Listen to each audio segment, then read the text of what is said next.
Yeah, I'm small, but I'm very demanding. All right, so hopefully some of those networkers outside would start coming in because this is the point where we're really accelerating action, right? We have gotten the insights this morning. Don't you agree? It was a very fruitful morning in which we got really insights from our high-level delegates, and that really gave us a great scene setting. So this afternoon, we are going to be going into the rethinking the global governance architecture for food system as the first discussion point for the day. But before I introduce our session moderator, who's gonna be doing a fantastic job, yes, pressure on it, I have some important announcements. The participant and its announcement to participants with exclamation mark. The participants who have not registered for your learning journey, please go to registration desk to do, it says ASAP, but I'm not agreeing with ASAP. You have to stay in the room for now, yeah? And then, as mentioned, we apply the rule of first come, first serve. Then some participants already registered to go to Field Journey 1, Agroecology. We'll have to move to another trip. Yeah, you have to move to another trip. So if you are in this journey and really want to stay with this trip, you really, really want to stay in that trip, please meet the organizers at coffee break, yeah, not now.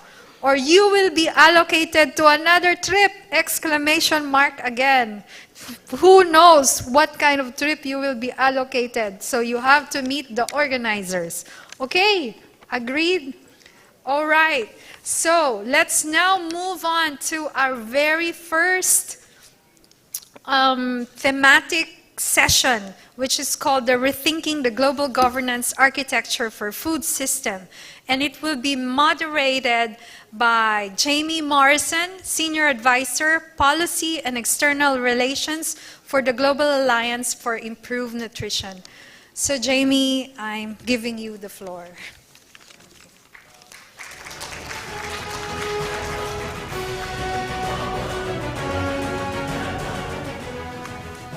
So thank you, Dada, and let me add my welcome to all of you back in this session. So in this session on rethinking the global governance architecture for food systems, we aim to try to showcase the transformational power that more coherent and holistic policies from the global down to the local level can have in driving forward food system transformation. At the global level, there's been much recent discussion of the need to mainstream food systems in, for example, the Rio Conventions, but also in other relevant multilateral agreements, such as the WTO agreements on agriculture. And we've also heard the call from Stockholm Plus 50 that we need to rethink the global economic model when it comes to food system transformation. But while such efforts at the global level are imperative, we need to think very carefully about how we translate global level agreements down to the national level. How will they impact individual countries' policy space? How will the trade-offs and synergies which are inherent to food systems play out at the national and subnational levels? And what affects the political feasibility of implementing more coherent food system policies at these levels?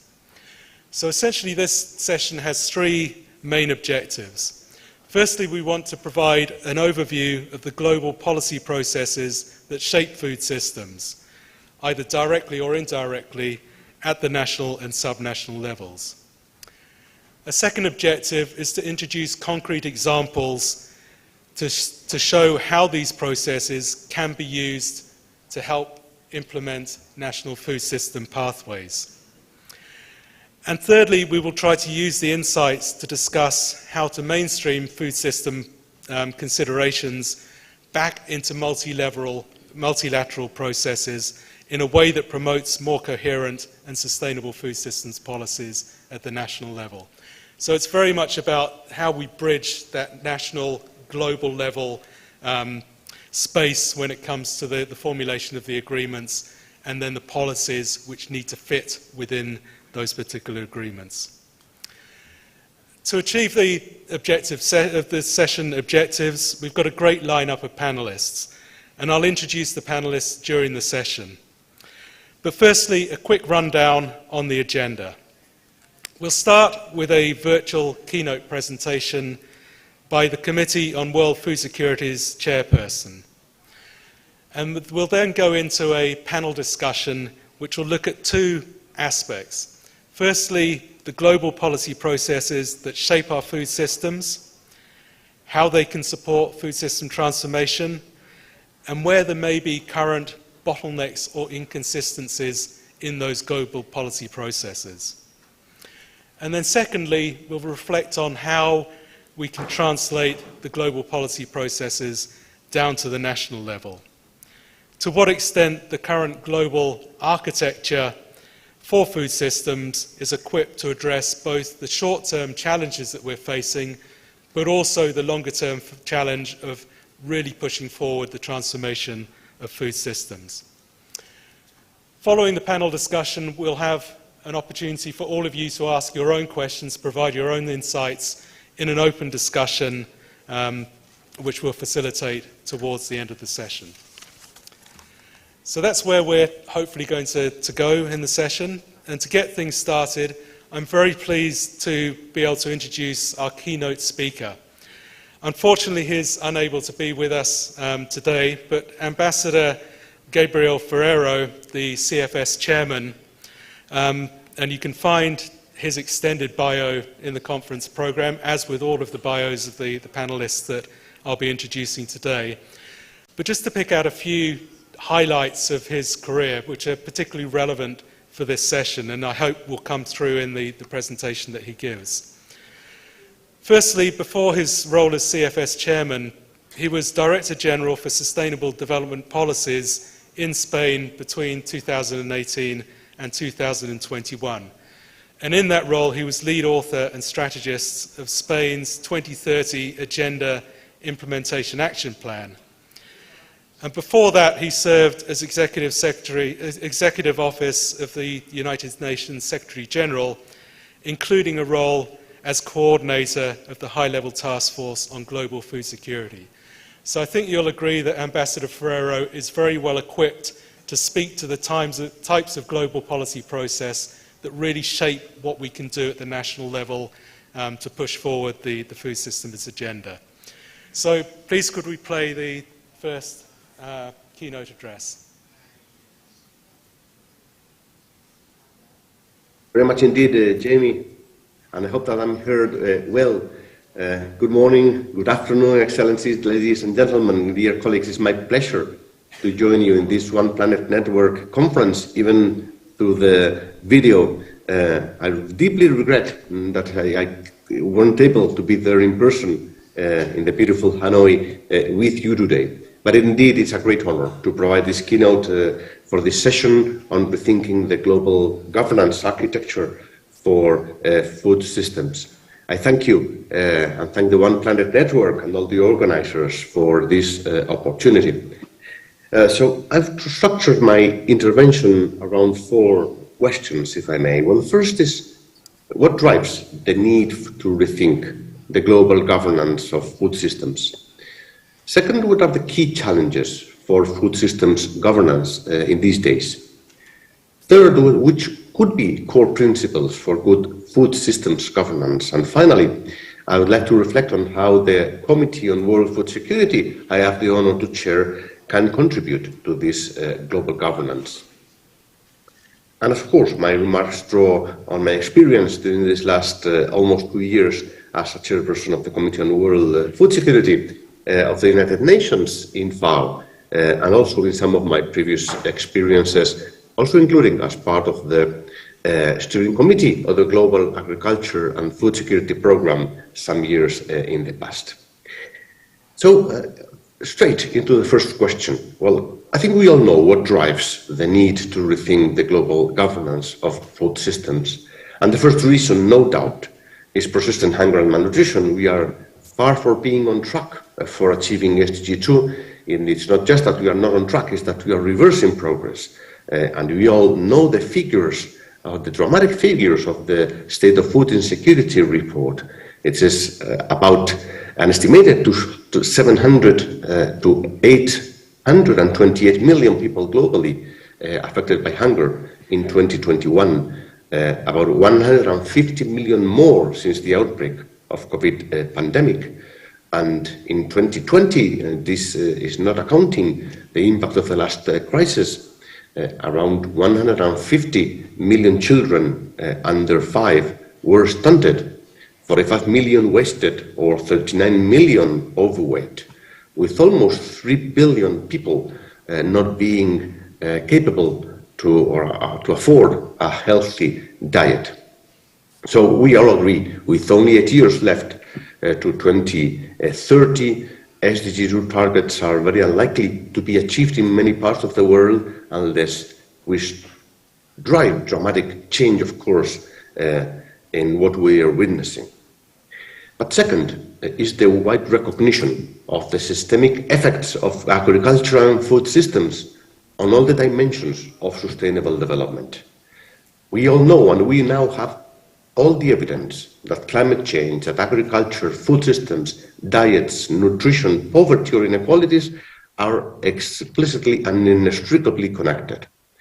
So food systems, we know that they contribute roughly to 1/3 of all the greenhouse gas emissions, we know that, and we know all the evidence of the pressure it puts on biodiversity, soils, the environment, on water resources. But we also know the other way around, how climate change affects all the dimensions of food security, as well as food quantity, quality, safety, and ultimately food prices. And this will put healthy diets further out of reach for, as I said, a bit more than 3 billion people that cannot afford them today. And we know climate change also contributes to changing nutrition composition of major staple crops, including diseases in proteins and some essential minerals and vitamins. You said that, Jamie, Stockholm plus 20 plus 50 called for rethinking the global economic model. Indeed, and this includes food systems transformation within its focus on high impact sectors. But the good news is that we know that agriculture and food systems and the agents within agriculture and food systems may actually deliver simultaneously on the triple win on poverty, on prosperity and on planet, while ensuring food security and nutrition. And those agents are smallholder and family farmers, cooperatives, indigenous peoples, responsible agriculture and food businesses that deliver positively on the communities, on the environment, on human rights, on decent work. So food systems governance need also to go beyond just thinking about food. It touches on core issues of broader global governance challenges related to the 3 dimensions of sustainable development. I would add to the 5 key principles of the 2030 Agenda on people, on planet, on peace, on prosperity, and on partnerships. So first, I would argue the first challenge calls for integrated governance, for global governance, but also national, local governances that addresses systemically the trade-offs and the synergies from multiple disciplines and from multiple sectors to harness the co-benefits on all the 5 dimensions of the 2030 Agenda, the 5 Ps of the 2030 Agenda of achieving SDG 2. Now on the second question, what are the key challenges for food systems governance? Well, from my perspective, over the past few years, and especially in reaction to the food security crisis we are suffering since the outbreak of the war against Ukraine, we have seen the multiple initiatives that have been established to foster global responses to the impact of this crisis. And we have seen how the G7, the G20, several governments, several UN agencies, and international financial institutions have proposed several types of responses. And this increased attention to food systems and to the food crisis is, of course, good news. But as global action increases, there is also the risk of fragmentation and the related governance challenges. So it is critical that we recognize points of fragmentation in the current global food systems governance architecture and readdress them. And this means that we need to promote more coherence across these processes and bodies, and we need to ensure inclusive participation by all the relevant stakeholders involved. So indeed, it is urgent to act, but it is even more urgent to act together, to do this together. And at the same time, the crisis we are living in is also an extraordinary opportunity to accelerate food systems transformation. And this is extremely important. Food systems transformation may depend a lot on the way in which governments at all levels and the international system respond to the public crisis we are witnessing. Focusing in the short term only of food security and on subsidizing access to inputs, for instance, is unlikely to lead to the transformation of food systems we urgently need and that we need to do now. We don't have the luxury of having 10 or 20 more years to address this transformation. So we need to ensure that global governance brings the crisis on, for instance, fuel and fertilizer prices as a trigger to accelerate the transition towards sustainable practices. So we spin the responses towards efficient use of less input, towards more blending with organic fertilizers, boosting agroecology and other innovative approaches or responses such as those. So what does this challenge mean to governance? Well, from my perspective, we need platforms that integrate also stakeholders, and very particularly, first, the UN system as a whole, avoiding competition or fragmentation between UN agencies, programs, funds, and the international financial institutions. And here is where the leadership of the UN Secretary General is critical, where the Global Crisis Response Group for the food, financing, and energy crisis play a key role. And this is the space in which the UN Food Systems Summit set also the UN system institutional coordination for global food systems transformation. So cooperation and solidarity in building trust, leadership for sustainable transformation within the United Nations is key. And also, it is key governance platform at all levels, and I mentioned community, local, territorial, national, regional, and global levels, where all the different stakeholders come together to negotiate, to agree and coordinate action. And you mentioned this, Jamie, as well. At the national level, indeed, policy coordination and coherence across sectors and agencies is critical to transform food systems, and this mirrors actually what I just spoke about the global level. And this requires also leadership at the national level to manage the trade-offs between the multiple sectors and the multiple institutions and agencies. This means trade-offs and synergies between health, agriculture, education, environment, water, sanitation, gender equality, social protection, trade, employment, finance. All these sectors and the institutions that lead within these sectors, be that at the country, at the local, or at the global level, need to be aligned to transform food systems. I experienced this challenge, especially when working on my own government's 2030 Agenda Implementation Action Plan.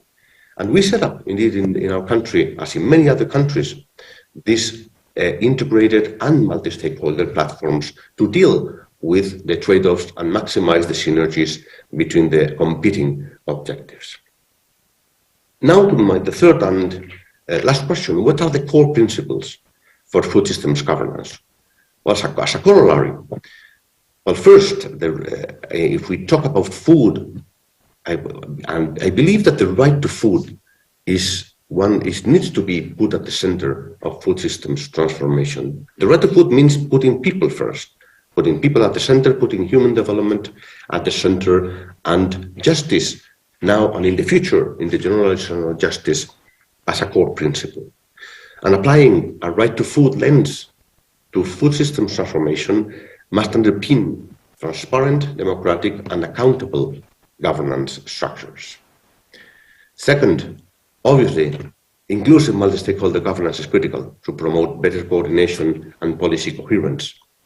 Only then can food systems deliver on all these objectives, including healthy diets, contributing to climate change mitigation and adaptation, reducing biodiversity loss, or restoring ecosystems.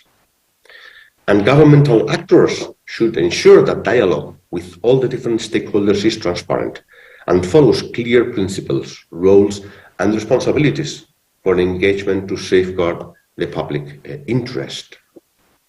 And this is what leaders at the global level, but also at the regional, national, and community levels, must strengthen the full and effective participation of local communities, of indigenous peoples, of farmers, particularly women, girls, marginalized groups, and peoples with disabilities in food systems governance.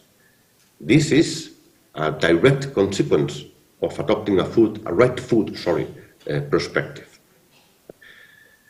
Then good food systems governance is also characterized by accountability and responsiveness. Fourth, global food systems governance should be also knowledge-based. We used to say evidence-based. I prefer to use knowledge-based. It includes a much broader source of evidence and source of wisdom.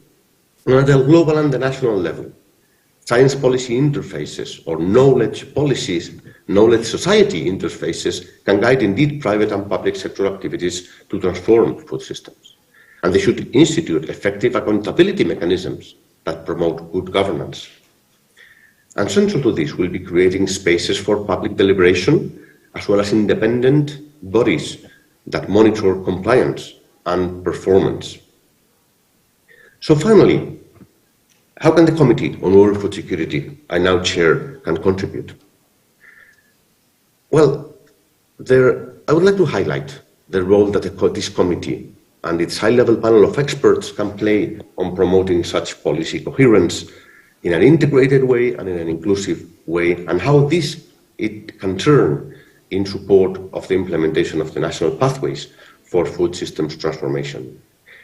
Colleagues, you may know that already the Committee on World Food Security is the intergovernmental body within the United Nations in FAO that gathers currently 137 member states, but it also includes structured mechanisms for the participation of the civil society and indigenous peoples, for the private sector, for the research system, the United Nations agencies and programs, of course those based in Rome, FAO, IFAD, and WFP, but beyond, including WHO and others. It also includes the international financial institutions, World Bank, WTO, etc. And the collective mission of the Committee on World Food Security is very simple. It's working together, governments and all the stakeholders, for advancing the progressive realization of the right to food. And its mandate is precisely defined around enhancing global policy coordination, fostering policy convergence by achieving global, non-binding, voluntary, of course, agreements on key issues for achieving food security and nutrition, and providing support in this way to country-led strategies. So this committee, the Committee on World Food Security at the global level, deliberates, negotiates, and agrees on global policy recommendations and guidelines that cover a wide range of food security and nutrition topics. And they touch on all aspects of food systems governance and are strongly grounded in the right to food and on the evidence that provides its high-level panel of experts. And these policy agreements that are achieved at the Committee on World Food Security are tools and resources for advocacy, for further policy development, including for shaping national policies, investment plans, legislations, development programs that are inclusive and respond to country needs as they have been developed in the committee.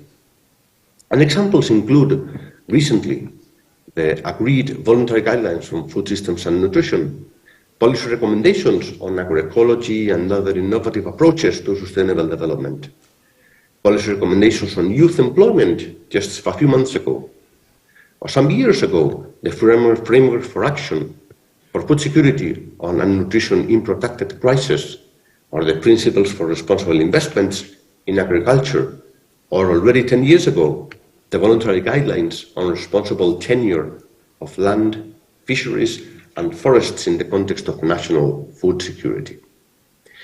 So these are concrete products of agreements that are integrated, that are inclusive, and that are aimed at impact. And they inspire, in many cases, the development of the policies, programs, and interventions, and they empower all actors to advance transformative action for transformative food systems. So, colleagues, concluding, the fragmentation of food systems governance is indeed a real challenge, and we need to work together to promote policy coherence, coordination, and convergence at all levels. Efforts to transform food systems, I would argue, needs to be grounded and underpinned by a human rights framework. In our case, very closely, the right to food should include all relevant stakeholders, from government to private sector to civil society, and build on evidence. At a global level, I hope that the committee is helping to provide this framework. And I hope that mobilizing, leveraging the convening power of such institutions as the Committee on World Food Security, we can contribute to foster responses to food security and nutrition in a way that integrates all the voices and all the elements needed to foster food systems transformation. So thank you once again, and back to you, Jamie.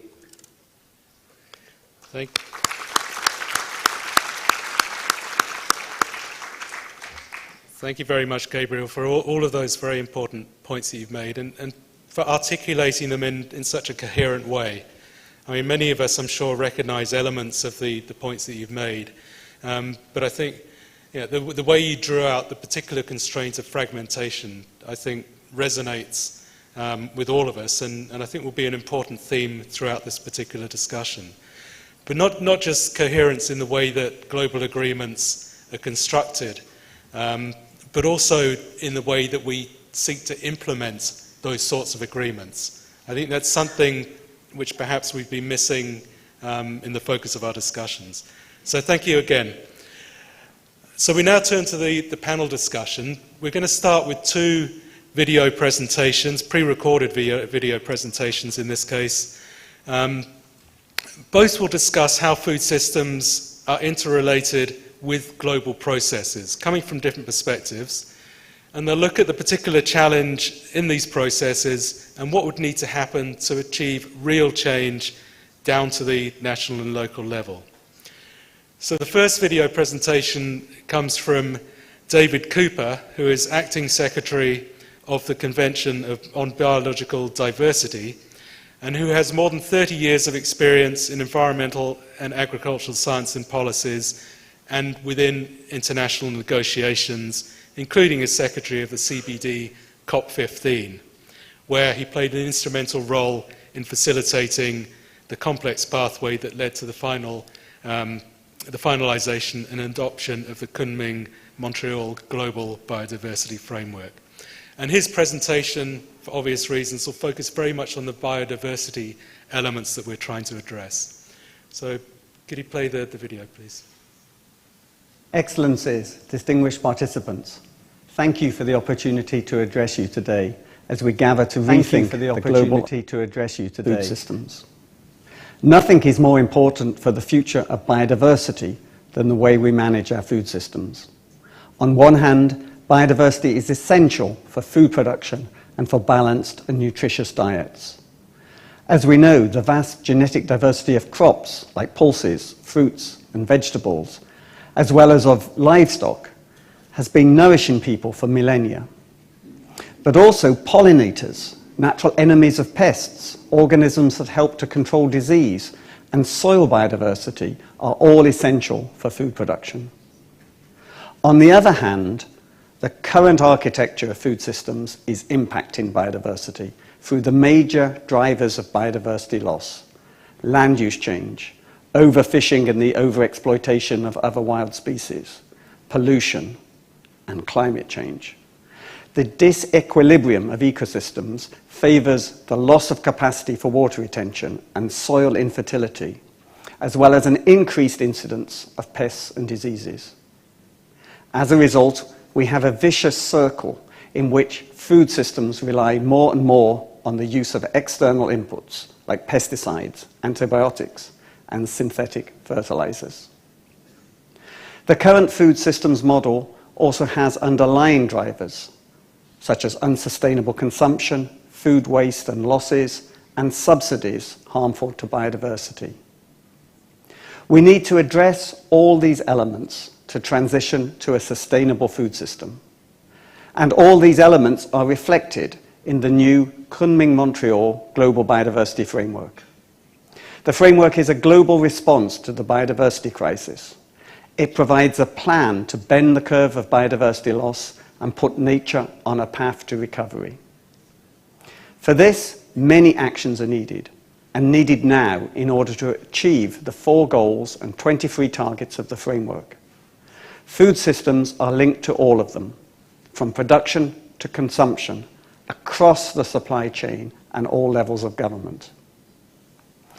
To give some examples, Target 4 of the framework calls for the maintenance and restoration of the genetic diversity of native, wild and domesticated species, which is directly linked to our nutrition and well-being.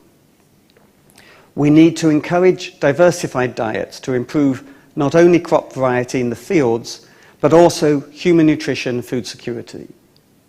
Diets worldwide have become increasingly homogeneous and dominated by staple crops that are rich in calories but poor in macronutrients and micronutrients.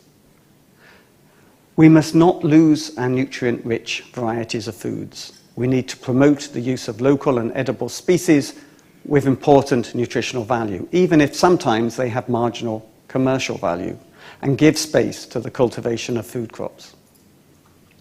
Specifically, Target 10 calls for more sustainable production systems in which agriculture, aquaculture, forestry and fisheries are managed with the use of biodiversity-friendly solutions. We need to guarantee food security while conserving and restoring biodiversity. Target 16 calls for sustainable consumption choices, including halving global food waste by 2030. Target 18 is about eliminating, phasing out or reforming incentives, including subsidies harmful to biodiversity, such as those that promote overfishing or the overuse of pesticides and fertilizers.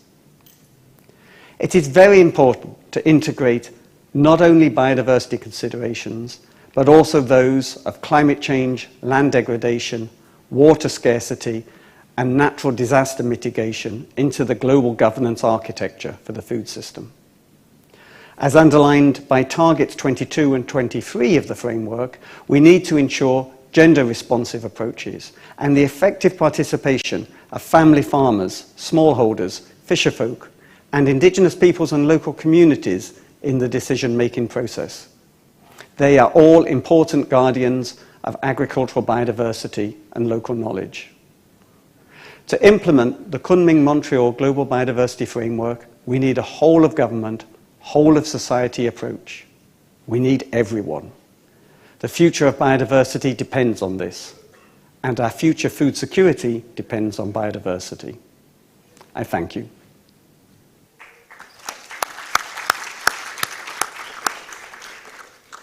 Thank you, Mr. Cooper. So our second pre-recorded video message comes from the Deputy Secretary General of the United Nations Convention on Trade and Development, otherwise known as UNCTAD, Pedro Manuel Moreno, who has over 20 years of experience working for multilateral and intergovernmental organizations, and his presentation will focus more on the role of international trade regimes. Excellencies, ladies and gentlemen, thank you very much for inviting me to this conference. Food security is a central issue of our time. The COVID-19 pandemic, the war in Ukraine, and the triple environmental crisis of climate change, biodiversity loss, and pollution have tested the world's food systems. For net food importing developing countries, the situation has become particularly challenging. Not only do they face the burden of higher global food prices, but they also are affected by depreciating currencies against the US dollar, which increase the price of their food imports even more. In 2022, 345 million people in 82 countries faced food insecurity. As always, it is the most vulnerable that are affected the most. And trade plays a critical role for food security. Trade has promoted food security by connecting markets where food is abundantly produced to food-deficient markets. Trade liberalization policies have resulted in increased competition and access to new markets for food producers. But at the same time, trade liberalization policies have also led to declines in production of local food crops, resulting in higher food insecurity. Many countries rely on food imports through long, complex and expensive supply chains. And with the war in Ukraine, countries have responded with trade policy measures concerning the agriculture and fertilizers, such as export bans.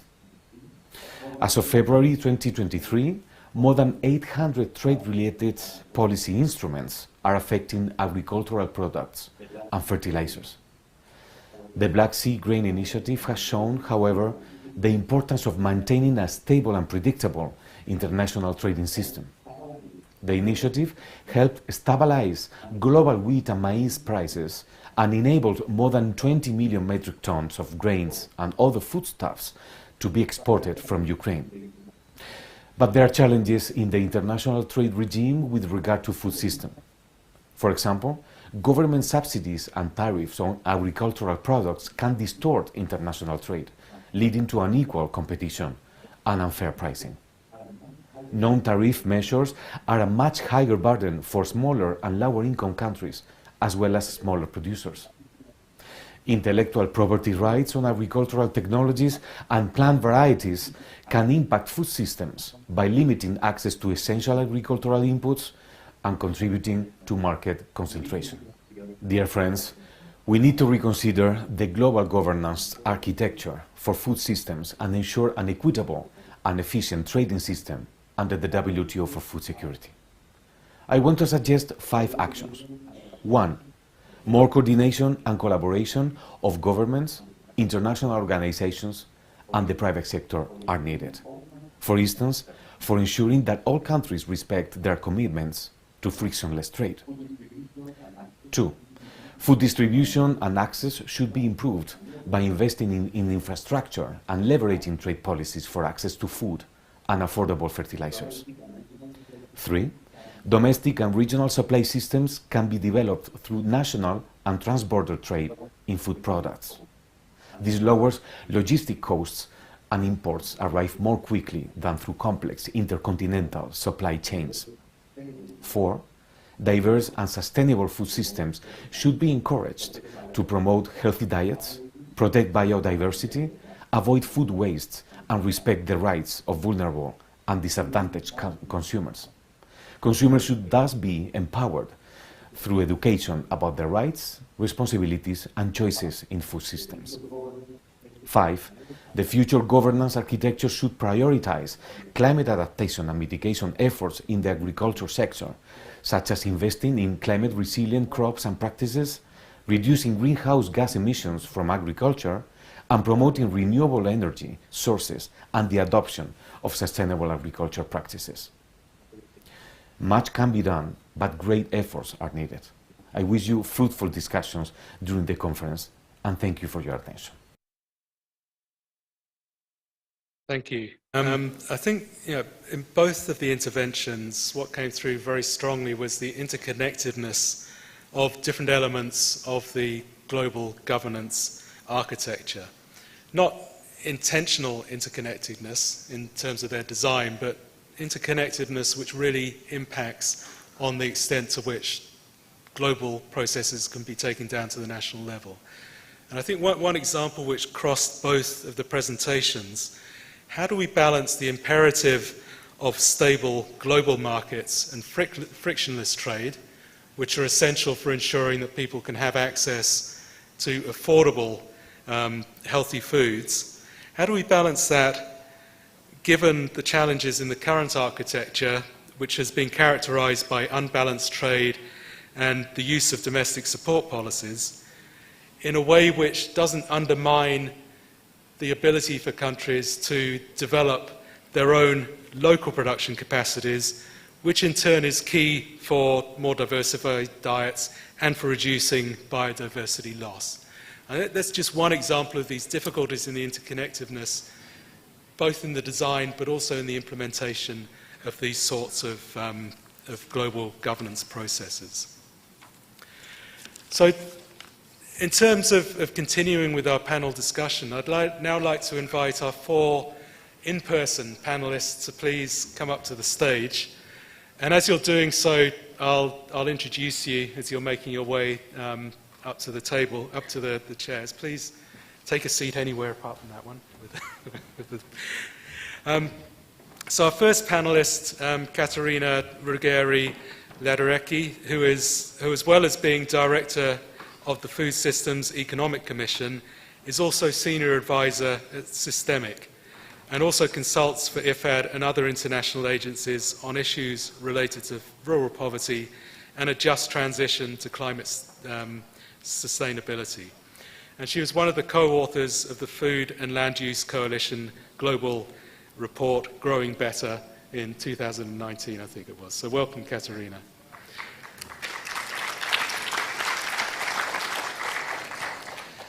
Our second panelist, Juan Lucas Restrepo, who is Director General of the Alliance of Biodiversity International and SEAT, and also Global Director of Partnerships and Advocacy at CGIAR. And amongst other previous positions, Juan Lucas has served as Vice Minister in the Ministry of Agriculture and Rural Development in Colombia, as well as Chief Commercial Officer of the National Federation of Coffee Growers. So has a very diverse background in terms of both roles in government, but also in leading international organizations in terms of developing and implementing these types of agreements. Thirdly, Sue McCluskey. Sue is the first special representative for the Australian agriculture, where she works to promote the sector through government's Global Agriculture Leadership Initiative. And as you'll see if you take a look at her CV, her bio, I should say, in the conference program, Sue has held a number of other high-level positions in the agriculture sector. And these include her work with the Business Council of Australia and the National Farmers Federation. And in addition to that, she also runs a beef cattle farm in Yass, New South Wales in Australia. So again, a very diverse background coming into this panel. And last not least, I'd like to reintroduce Christian Hoffer, who obviously was with us this morning on the panel.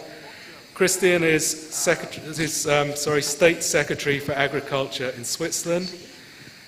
He has been Director General of the Federal Office for Agriculture, FOAG, since December 2019, and was previously head of the Bern Cantonal Office for Agriculture and Nature. And in previous working experience, he has also worked in the private sector as head of sales for Switzerland at De Laval, a Swiss manufacturer of dairy farming equipment. So again, a diverse background which I think can really help us to tease out some of these issues that we're tackling in this session.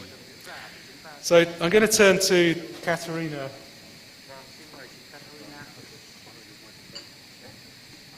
Turn to Caterina first, because she will continue on the theme of the global governance processes before our next 3 panelists look more at in terms of how these are implemented at the national level.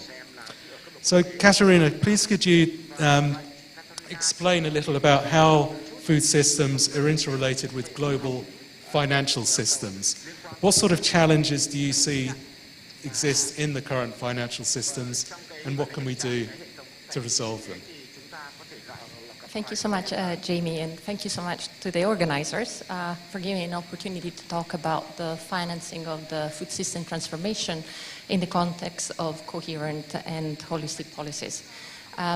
In the Food System Economics Commission, which is an independent academic commission tasked to provide new tools and approaches to policymakers in thinking about the food and land transformation, we think of these coherent and holistic packages in terms of interest, in terms of incentives, innovation, and investments.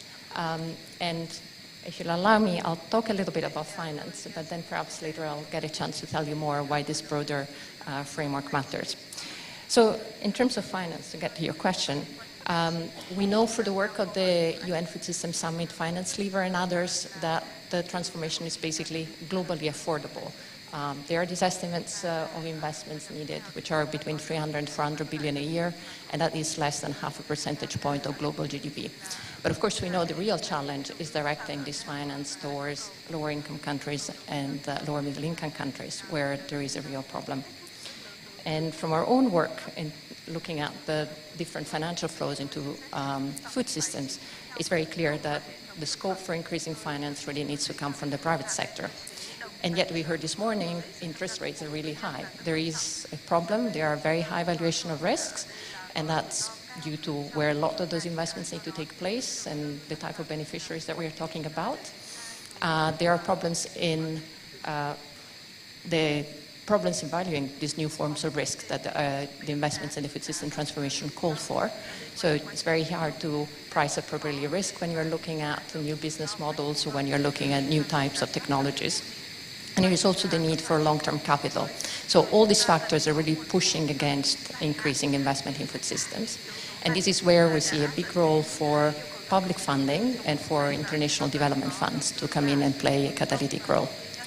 But there is a third factor that I think is also really important, and it is that in a transition and transformation, there is a lot of uncertainty. In a way, the key question for the investor is how much should they continue to invest in an old system, which is profitable, but is not clear for how long, as opposed to a new system, which might offer brilliant opportunities, but those opportunities are still uncertain. And we're also seeing, and this we are seeing it very much in the energy sector right now, that the process of transition itself can also add to volatility and therefore reinforces the delay in making the investment choices that we want to see. So I'll leave it there, but then I'll get back on how our Free Eyes framework can really help address these problems. Thank you. Thank you, Katerina, and yes, we will come back to talk about some of this. So turning now to how these global processes are implemented at the national level and the sorts of challenges that we face. Juan Lucas, please can you give us your thoughts on how national agriculture and food systems policies are incorporating some of the global policy processes such as those articulated by David Cooper and Pedro Moreno in areas such as climate and biodiversity? Thank you. Sure, Jamie, and hello to all. Great to be in this very important conference.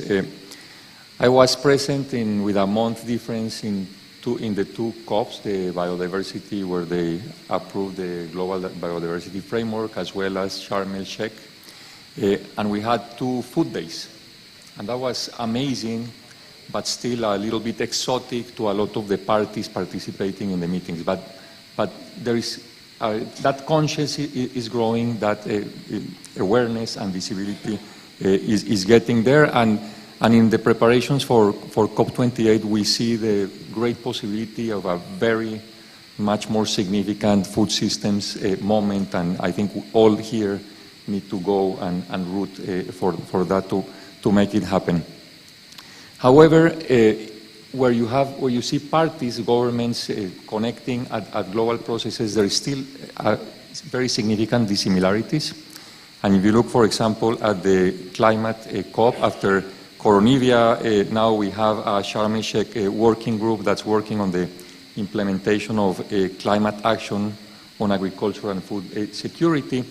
And some countries go as their NDCs basically to say, okay, we are here to talk about agriculture, about production, whereas a very few handful other countries that have also committed to NDCs that are more wide in terms of covering food systems are saying, well, this is the space to talk about climate action as it relates to food systems. And there is like an impasse, and those wanting to keep on the primary side of things say, well, if we open this Pandora box, we'll have to start discussing about energy, transport, processing that are other very complex and not so close spaces here.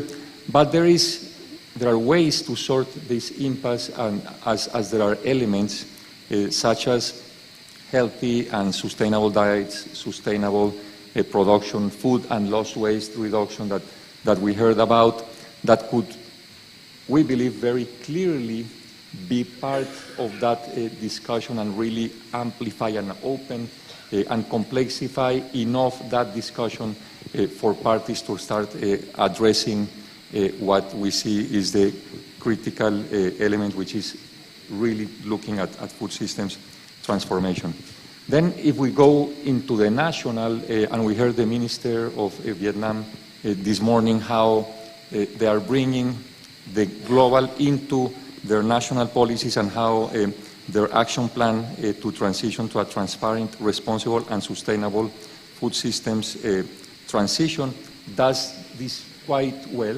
And we at the Alliance and CGIAR were part of the discussions leading into this action plan, and we see how, at least at the national level for the time being, we still need to see what happens when reality, the rubber hits the road at the sub-regional levels. We see that a country really adopting something that's integrative and very comprehensive, which is important as that to see they are taking the lead, and also to see that they are ready, as we heard this morning, to work with their South partners in South-South collaboration across for adopting these system food approaches that are critical. So those are kind of the linkages, top-down, bottom-up, and they need to really become a bit more integrative in our efforts. Great, no, thank you.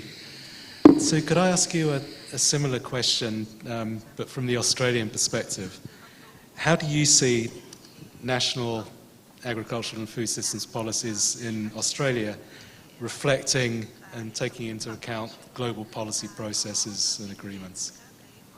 Thank you, Jamie. And look, I'm delighted to be here, so thank you to the Vietnam government for the invitation. Look, in Australia, agriculture is critically important, and so is trade. We export around 70% of our agricultural production. So it's essential that we have a focus on this. And we do have a focus on climate biosecurity and, of course, trade. In terms of climate, we have what we call climate smart agriculture, and that is a lens which we put on, which focuses on innovation and technology. We also have developed the Australian Agricultural Sustainability Framework, which has 17 overarching principles that align with the SDGs. And beneath that sits each of the industry-specific sustainability frameworks, such as the Beef Sustainability Framework, the Sheep Sustainability Framework. And what they do is they make sure that there's an implementation plan for each of those industry sectors.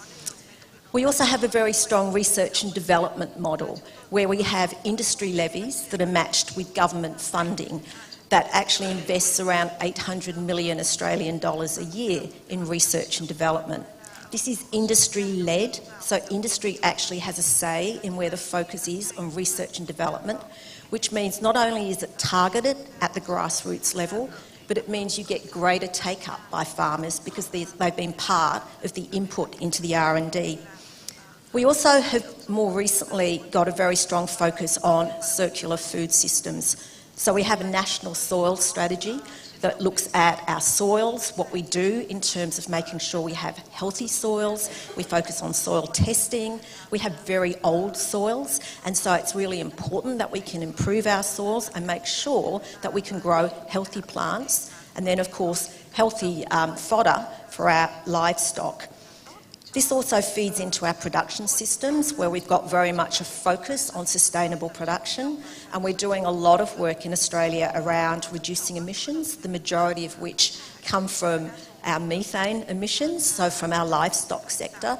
So there's been a lot of research now done on mechanisms to be able to reduce greenhouse gas emissions, such as seaweed additives into feed, which can reduce up to about 80% of methane emissions.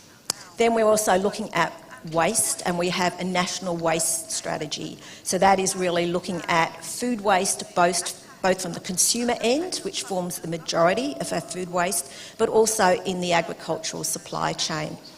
And all of this, of course, forms the circular food system, because we say if you have healthy soils, you have healthy plants and animals, you have a healthy environment, you have healthy people, and you have a healthy planet. In addition, we have our carbon credit scheme and our emissions reduction scheme, so they're market-led mechanisms in terms of climate. And then we have another initiative which is about what we do with developing countries. So in Australia, we say it's just as important to focus outside your borders as it is within. So we have the Australian Centre of International Agricultural Research that works under our aid program in developing countries through partnerships to be able to look at research and development focused around climate, focused around food security, focused around food safety and nutrition, which is really important to make sure that we are looking through a global lens in terms of looking at climate. We also do a lot of work around biodiversity. We have a biodiversity conservation trust. We look at threat abatement in terms of our native species, and we also look at conservation for our woodlands. And on trade, we have a very strong focus on trade. Australia has now stepped up its global leadership in this area, of which my role is part of that. As a farmer, I provide the industry voice on a global stage, very much focused on evidence and science-based approaches, principles and outcomes approaches, and making sure that there's no one-size-fits-all. Thank you. Great, thanks, Sue. And great to hear about all of the innovations that you were able to pack into that short response to the question. I think it also speaks to Lucas's point about collaboration between countries, not just South-South collaboration, but also obviously North-South collaboration in terms of learning from the experience that we're gaining by doing things in practice. So thanks for that. Christian, Switzerland has also adopted a number of innovative approaches to translating global agreements and processes down to the national level. Please could you reflect on a few of those and what Switzerland's been doing to translate global to national? Thanks. Yeah, thank you very much, Janie.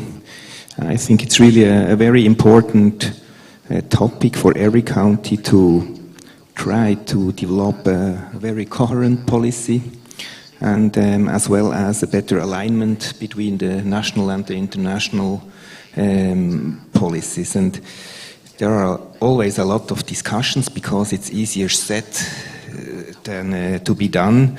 And after discussions in Switzerland, we say often, now we really have to bring horsepower to the ground. And I want to give you maybe 2 to 3 examples how we try to give the horsepower to the ground. The first subject in biodiversity. Till at the beginning of the 90s, we had an agricultural policy where, with our subsidies, with public money, we pushed an intensive production.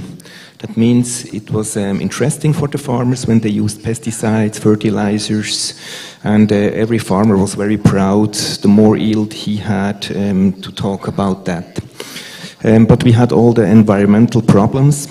And then at the beginning of the 90s, people said that's not the way we want to produce food in Switzerland. And they changed, or we changed the constitution, where Swiss people said agriculture is not only, the farmers are not only here to produce food, they are also responsible to look after the nature, biodiversity, and to look after a healthy soil and water. And this was a very, very important sign of our society, really to bring agriculture not only in the role of food producer, but also in the role of be careful with all the environment.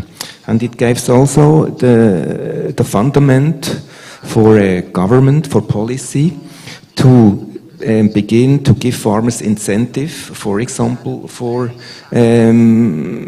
support surface to create more biodiversity. So at the moment in Switzerland, the law says that every farmer needs 7% of his surface must be biodiversity surface. And we have different programs with incentives to support the farmers when they plant trees, when they extensivate some surface to really push biodiversity. And we could observe that we changed really the decrease of biodiversity, and now we really could move it to a positive direction. A second thing is maybe the subject of trade. Trade is influencing a sustainable life or production very strong. Switzerland is importing 50% of their food, and it's very important what kind of food and how was this food produced, because it has an impact of the environment in the countries where that food is produced. And so a second time the society changed the constitution and said for our food security it's important in the future if government is making free trade agreements that sustainability has to be implemented. And a first example was the free trade agreement with Indonesia, with the palm oil, where EFTA, the free trade EFTA in Indonesia, where the palm oil production, the palm oil must be produced in a sustainable way and be certificated that it can be imported to Switzerland. And maybe a third example is climate. At the moment we are defining a new strategy for food and for the food and agriculture sector. It's one of the measures of the National Pathway of Food Systems Transformation, and we do it with different ministries together. So it's the Ministry of Agriculture, of Environment, of Nutrition. And it has inside mitigation and adaptation, and the food system approach inside is very, very important.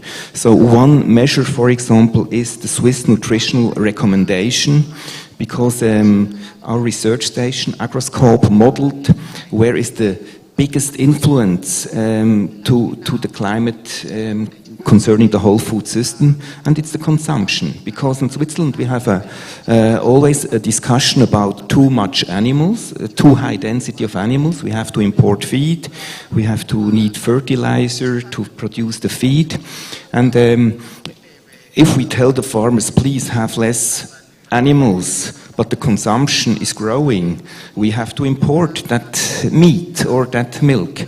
So it's really a coherent policy discussion we have, that if we want to have a sustainable food system, that we should take in responsibility the consumer and the producer together and to make a coherent policy, and that we are now trying to implement. And finally, I think the Federal Council last year wrote a report. The title is The Future Orientation of Agriculture Policy, and it's just that holistic system approach, where he describes some measures about sustainable production, but also some measures about healthier consumption.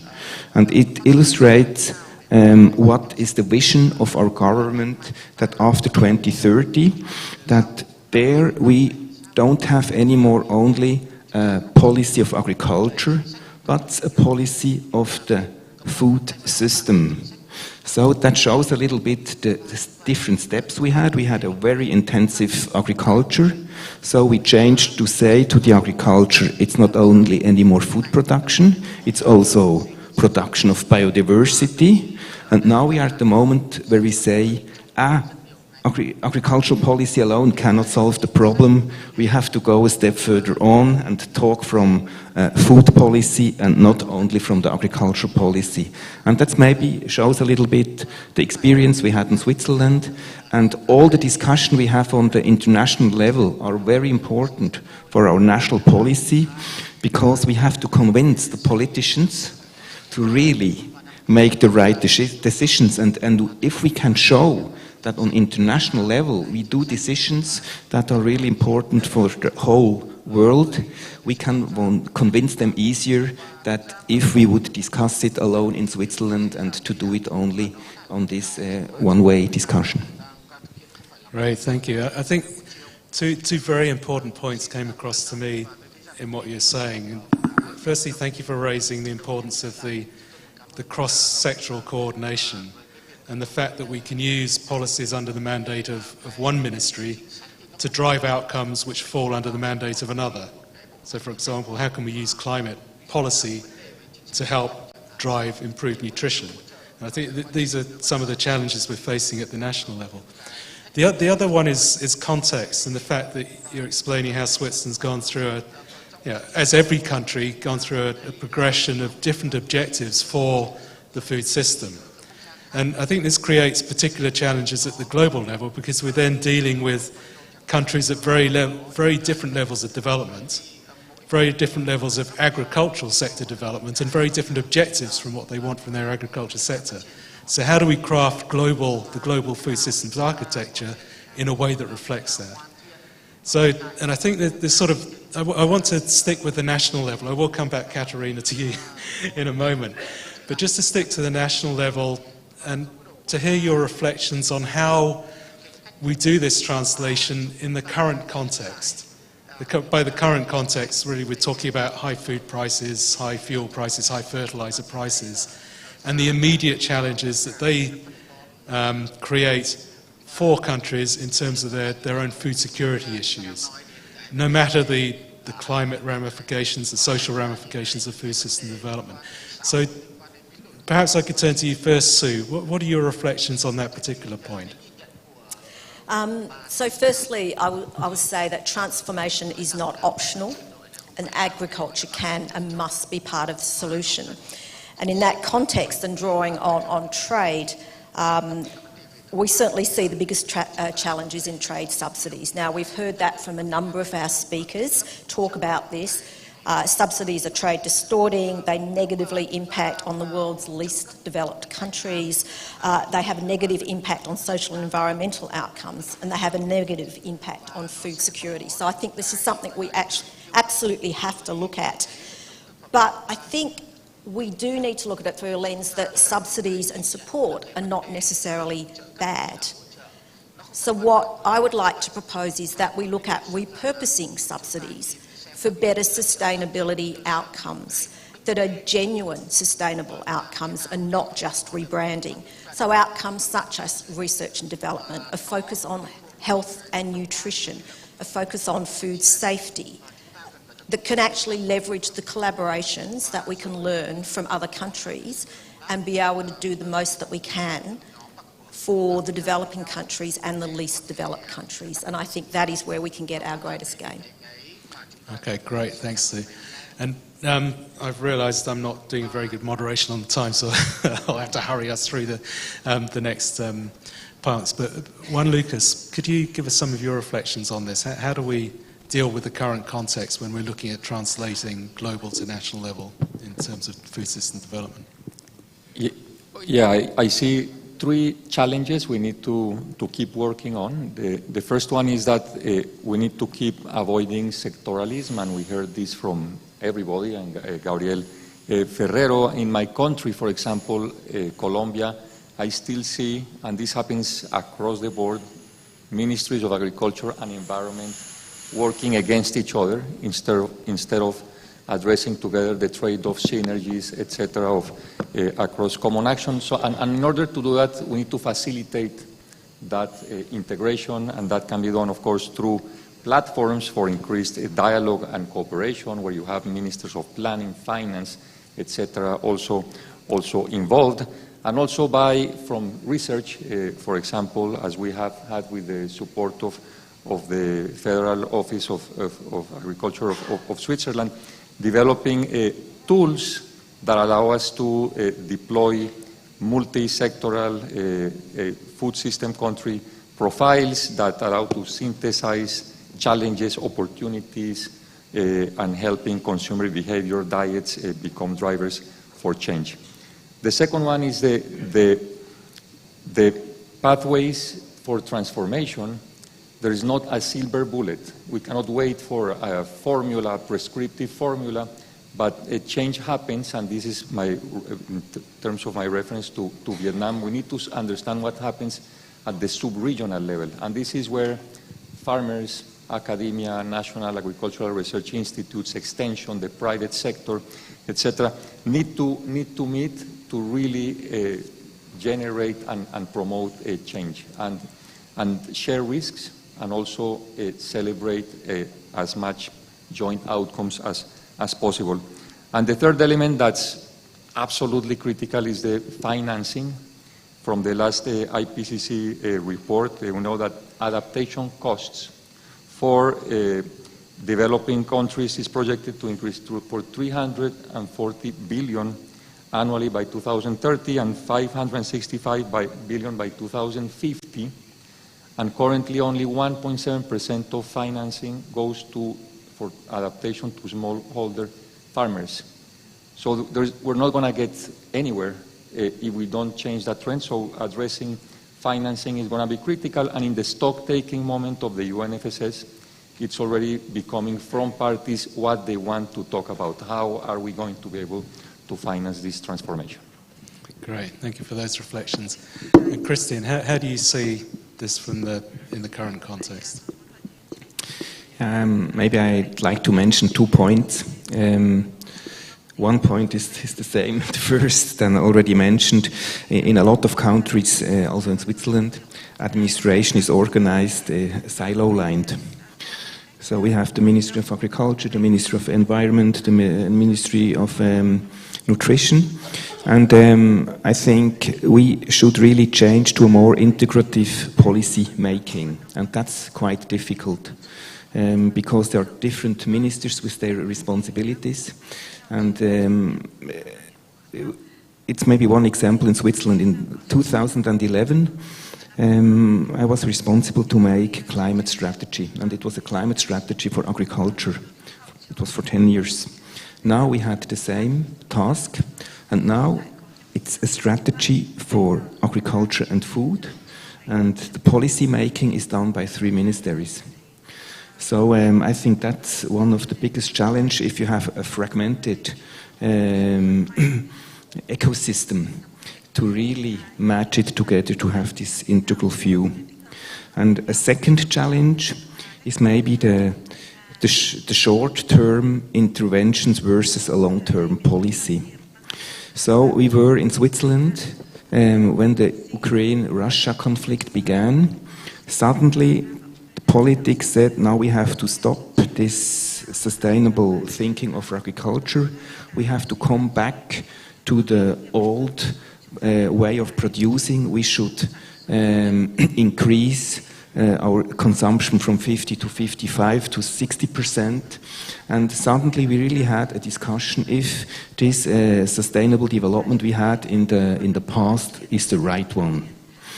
And we really could convince that, yes, we have to do short decisions in this situation. Maybe we have to help with humanitarian help to some countries in a short way that they have they have enough food. But on the other hand, it's really important that we always have this long-term thinking, that sustainability is maybe at the moment we produce a little bit less, but to take our responsibility to think for the next generation, for the youth, we have continued the vision that also the next generation want to have clean water, enough soil to produce food. And that's sometimes also a big challenge, that this short-term thinking makes the long-term vision difficult. Yeah. No, thank you. I think that also sort of makes the point that it's not just in the current context that we're grappling the whole time with short-term. It's also, always we should be looking longer-term as well with this perspective. Christian, I understand you have to leave a little early. Is that still the case? Sorry? Do you have to leave? Yes, I have to leave. Okay. So they're waiting there for me, yes. I'll just take the opportunity, because I know you have to have 2 minutes. Important visit, just to take the opportunity now to thank you for your participation in the panel, in case you have to leave us while we're engaged in the other discussion. So could I ask you all just to quickly thank Christian for his insights. Thank you very much. Thank you. Katarina, back to you. You introduced the 3 I's framework. Could you elaborate a little on the incentives and the innovation? Sure, and I think it's actually really interesting to follow this exchange, because there are so many points of contact with what has already been said. So one of the ways why I think this 3 I's framework is really relevant to discussions about financing is because for finance to go and to start supporting the transformation to better food systems, it's really important that we don't think only of what kind of specific projects need to be financed and how do we package them to make them bankable and so on, but we think of the overall economic environment, and particularly we think of the incentives that are provided. And so, you know, in a very basic way, this is about stopping financing bad ways of producing, which have massive environmental and health externalities, in a way doing what we just heard Switzerland has been able to do in the 1990s, and support more new types of models of production that need to be scaled up. But there is also a really important element, which is about institutions and innovation in institutions. And I think there are 2 elements, one at the national and one at the global level. And at the national level, there's now a consensus that we need national pathways, but I would argue we really need model national pathways to anchor the expectations of investors, to provide more transparency in what is happening, and also to be the basis for strategies where we kind of clearly articulate the mix of public and private resources that we need.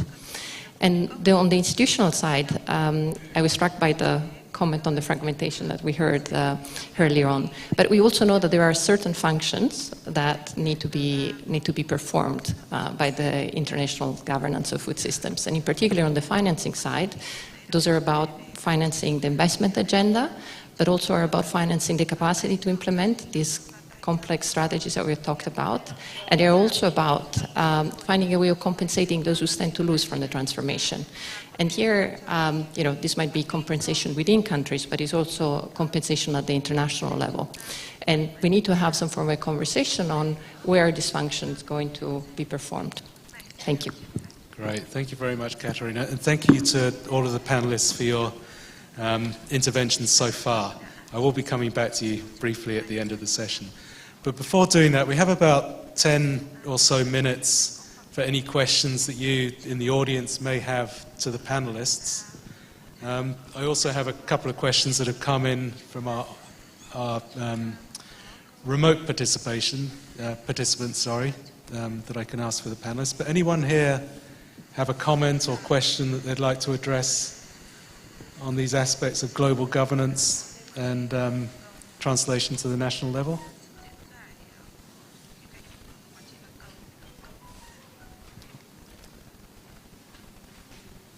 We've got some pretty bright lights at the back, so I can't see everybody, but sir, you're first. Do we have a microphone that can be...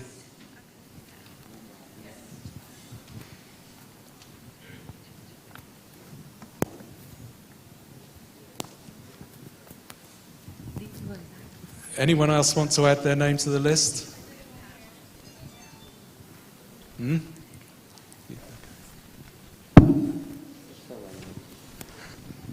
So we'll take these 2 questions first. My name is Nghia. I'm coming from the Institute of Policy and Strategy for Agriculture and Rural Development, Vietnam. I think you had a very great presentation. My question is, on the own presentation, you talk about the interlink between the climate change and the food system, transformation of the food system. So what is the change in the structure of the system so that agriculture or the food system is not a problem, but is a part of the solution in the transformation in response to climate change? Thank you. Thank you. So food systems is part of the solution, not the problem. So we'll come back to that. Nicole, I think you had a...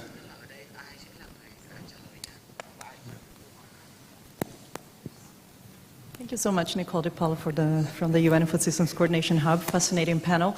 I have, I think, a question for you, Juan. You mentioned that about the food days at the COP, or the biodiversity COP and the climate one.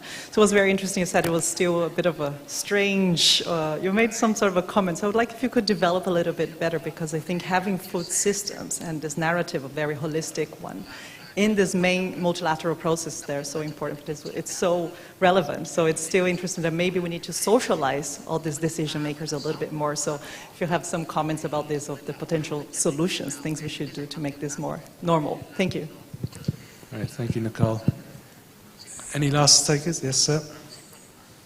So we'll take this last question from the audience, and then I'll add one from the remote participants. Just at the front.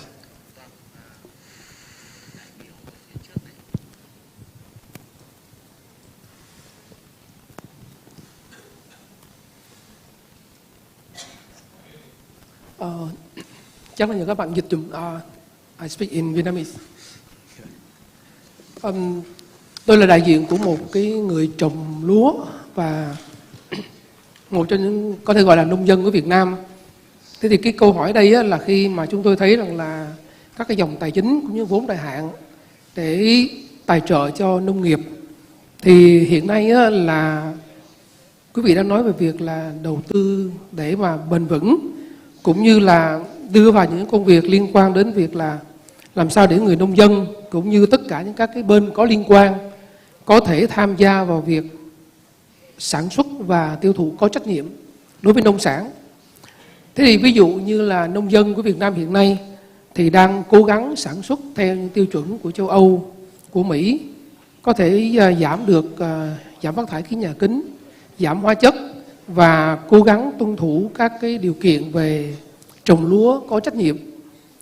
Và vấn đề là chúng tôi chưa nhìn thấy được là khi đã rất cố gắng làm những việc như vậy thì chưa thấy được những cái chính sách của châu Âu hay của thế giới để hỗ trợ cho những người nông dân trong việc tuân thủ các cái điều kiện về môi trường, về các cái ảnh hưởng đến trồng lúa, canh tác có trách nhiệm và cũng như là bảo vệ cái môi trường nông thôn.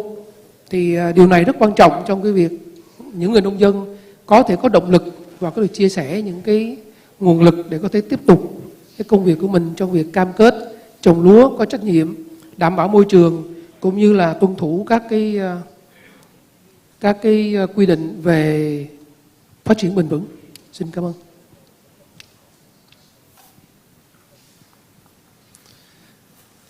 Great, thank you for those questions. Speaking to myself in Vietnamese for a minute. Okay, so thank you very much for those questions. I think, Sue, perhaps you could take the one on food systems as a part of the solution rather than the challenge, and then Juan Lucas maybe on the question from Nicole. And Katerina, could you touch on the funding issue that was raised? And then while you're thinking, there's also one question from the audience which we can see at the front. From Dr. Nirmal Chandra Biswal. The food system agenda should be region-specific, and climate change is not affecting all regions in a similar way. How do we face that challenge? So if any of you want to comment on that one as well. Sue. Thank you. Well, I think in relation to the food system and trying to bring climate into it, I think it's important that we do think about circular food systems, because if we try and just fix one part of the food system, we actually can have an adverse impact on other parts of the food system. And one of the things that when we think about some of the solutions we see in terms of emissions from livestock, you will hear is stop eating meat. So remove animals. If you remove animals from the circular food system, you don't have a circular food system. So it's important that we actually have to think holistically, and that is how we actually make sure that we can think about climate and sustainability in a holistic way. So I think that is really key in terms of the food systems in relation to climate. I might just pick up on the rice question in relation to supporting farmers, and I think it was really important there to look at what is the value proposition for farmers, and that is how you actually can follow the EU and US, and this actually does pick up from the question we have on the screen. But I think we need to remember that there is no one-size-fits-all, that we cannot have prescriptive policies coming from one part of the world, that we need to have local solutions, they need to be flexible, and so it is very important that we can push back on prescription, make sure we can have principles-based outcomes so that it fits for rice farming in Vietnam, in the Mekong Delta, in other parts of Asia, that also fits in Switzerland, that fits in Australia, that fits in the US, that fits in other parts of Europe. And I think that actually, that one-size-fits-all would go to respond to both of those questions. Thank you. Great, thank you, Sue. Juan Lucas. Yeah, a couple of comments. The first thing about solutions is that we need to make sure we commit to knowledge and evidence-based solutions. These conversations tend to become sometimes emotional, a bit philosophical, and we need always to get our feet on the ground. During the UNFSS process, I was in Action Track 3, Nature Positive Solutions, and there was a big discussion on whether it was a sustainable intensification pathway or an agroecological transformation. And it's neither one or the other, but pathways that are locally useful, adapted, and works for communities and, of course, for countries. And those solutions, just an example on rice, there is great progress, and we read about that in The Economist a few days ago, on what the amount of change from changing seed systems in rice into direct planting in terms of lowering methane emissions and creating carbon sequestration, etc. That needs science and knowledge and new technologies behind. And sustainable livestock, let's not talk about it, but again, sustainable livestock as per the conditions of a specific territory. And then just to finalize, I would say that these food days, food system processes across the conventions are great, but we're still seeing the parties on one part of the pavilion and the rest of the stakeholders, representatives from civil society, etc., really attending these meetings. So there's still a disconnect. Those lead negotiators or their delegations are not still fully there, and we need again, bottom-up process from country to global to ensure those negotiators have the mandate to be there, to listen, to understand, and to come back and commit for more integrated approaches. Yeah, no, thank you. Important point. Thanks. Katerina. Just a quick comment also on the issue of what it means to change food systems. I think one of the things that we tend to ignore is that we tend to do the things which we are more comfortable, and there is a really important one is this fostering a dietary shift. And this is not something that most governments feel comfortable in doing because it's really telling people what they can eat. But we need to start from the realizations that diets have changed significantly over the last 50 years, and they are changing, often in very good ways because of increased prosperity. But so as part as we think, of course, it's a system, we need to change things comprehensively, and we also need to give a weight to policies for changing consumption patterns. And on the rice and the financing for the rice farmers, I think that a really important challenge here is that we're not really recognizing all these impacts that production has, and therefore, the same way in which we do not recognize the negative externalities, we do not recognize the positive ones. And there is space for developing new models where we're actually providing rewards for the provision of these environmental services. So I'll leave it there. Great, thank you. And unfortunately, we don't have time we do have some other questions from the online participants. I've been told that we should try to respond to those in writing, so we'll endeavour to do that after the session. The rest of you obviously have the opportunity to speak to the panellists throughout the next 4 days if there's anything to follow up on. So before closing out the session with a few remarks, I just wanted to turn back to each of you and just ask in 10 seconds, because we're out of time, what is your what would be your key ingredient for unlocking the transformational power of food system policies? If there's one thing you could do, what would it be? Juan Lucas. Just avoid sectoralism and get the funding model right. Thank you. So, Take a global lens. Think that it's all of us in this together. It's not just about I or my nation or my country. thank you. Katerina. And I think recognizing more the value of the externalities and the hidden cost of food systems. Great, thank you very much. And I'm sure we could come up with a lot of other ingredients that are needed to really unlock the transformational power. So thank you again to the panelists.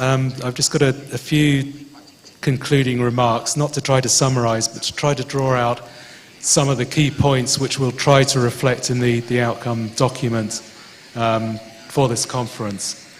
So I think that the first one, and an issue which has been touched on in the panel as well, is the fragmentation of the current global governance architecture for food system.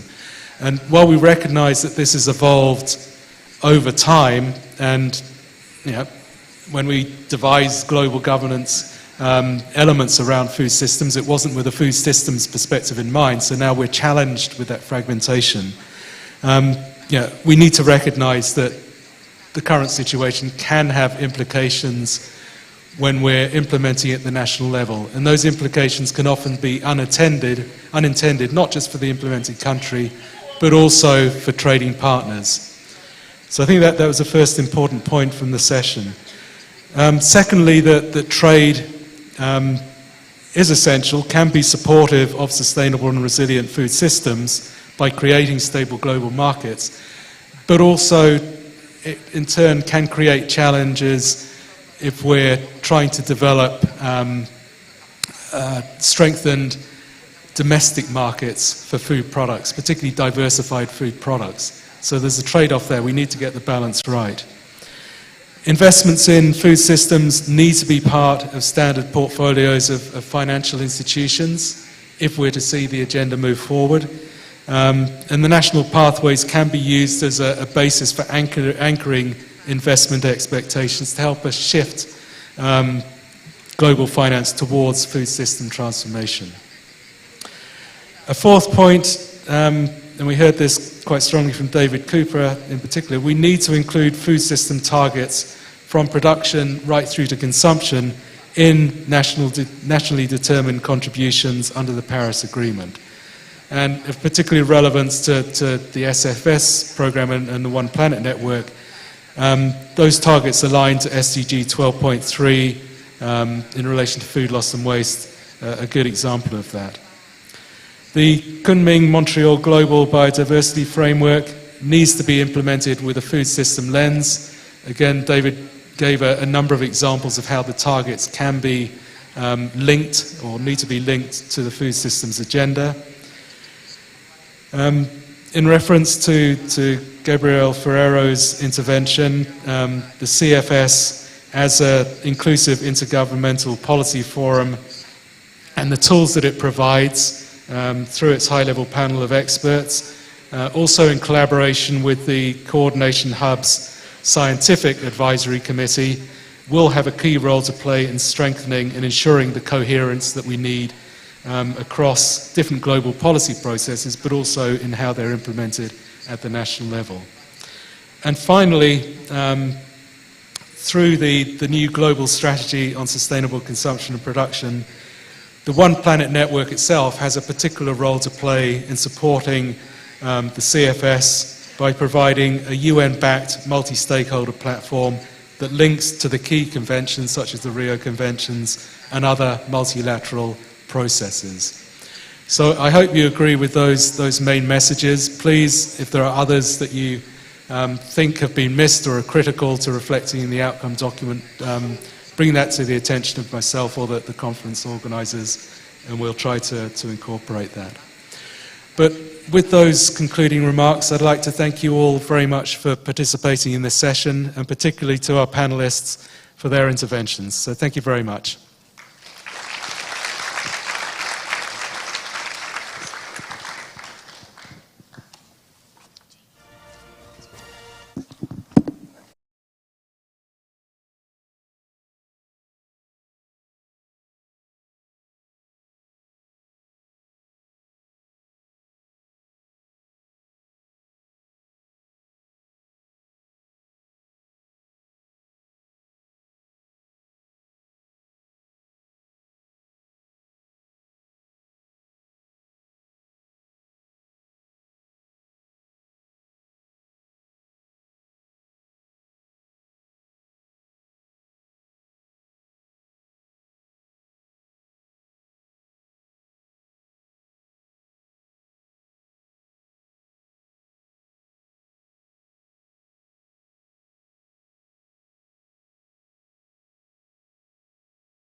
And unfortunately, I'm the very few Filipinos who cannot really sing.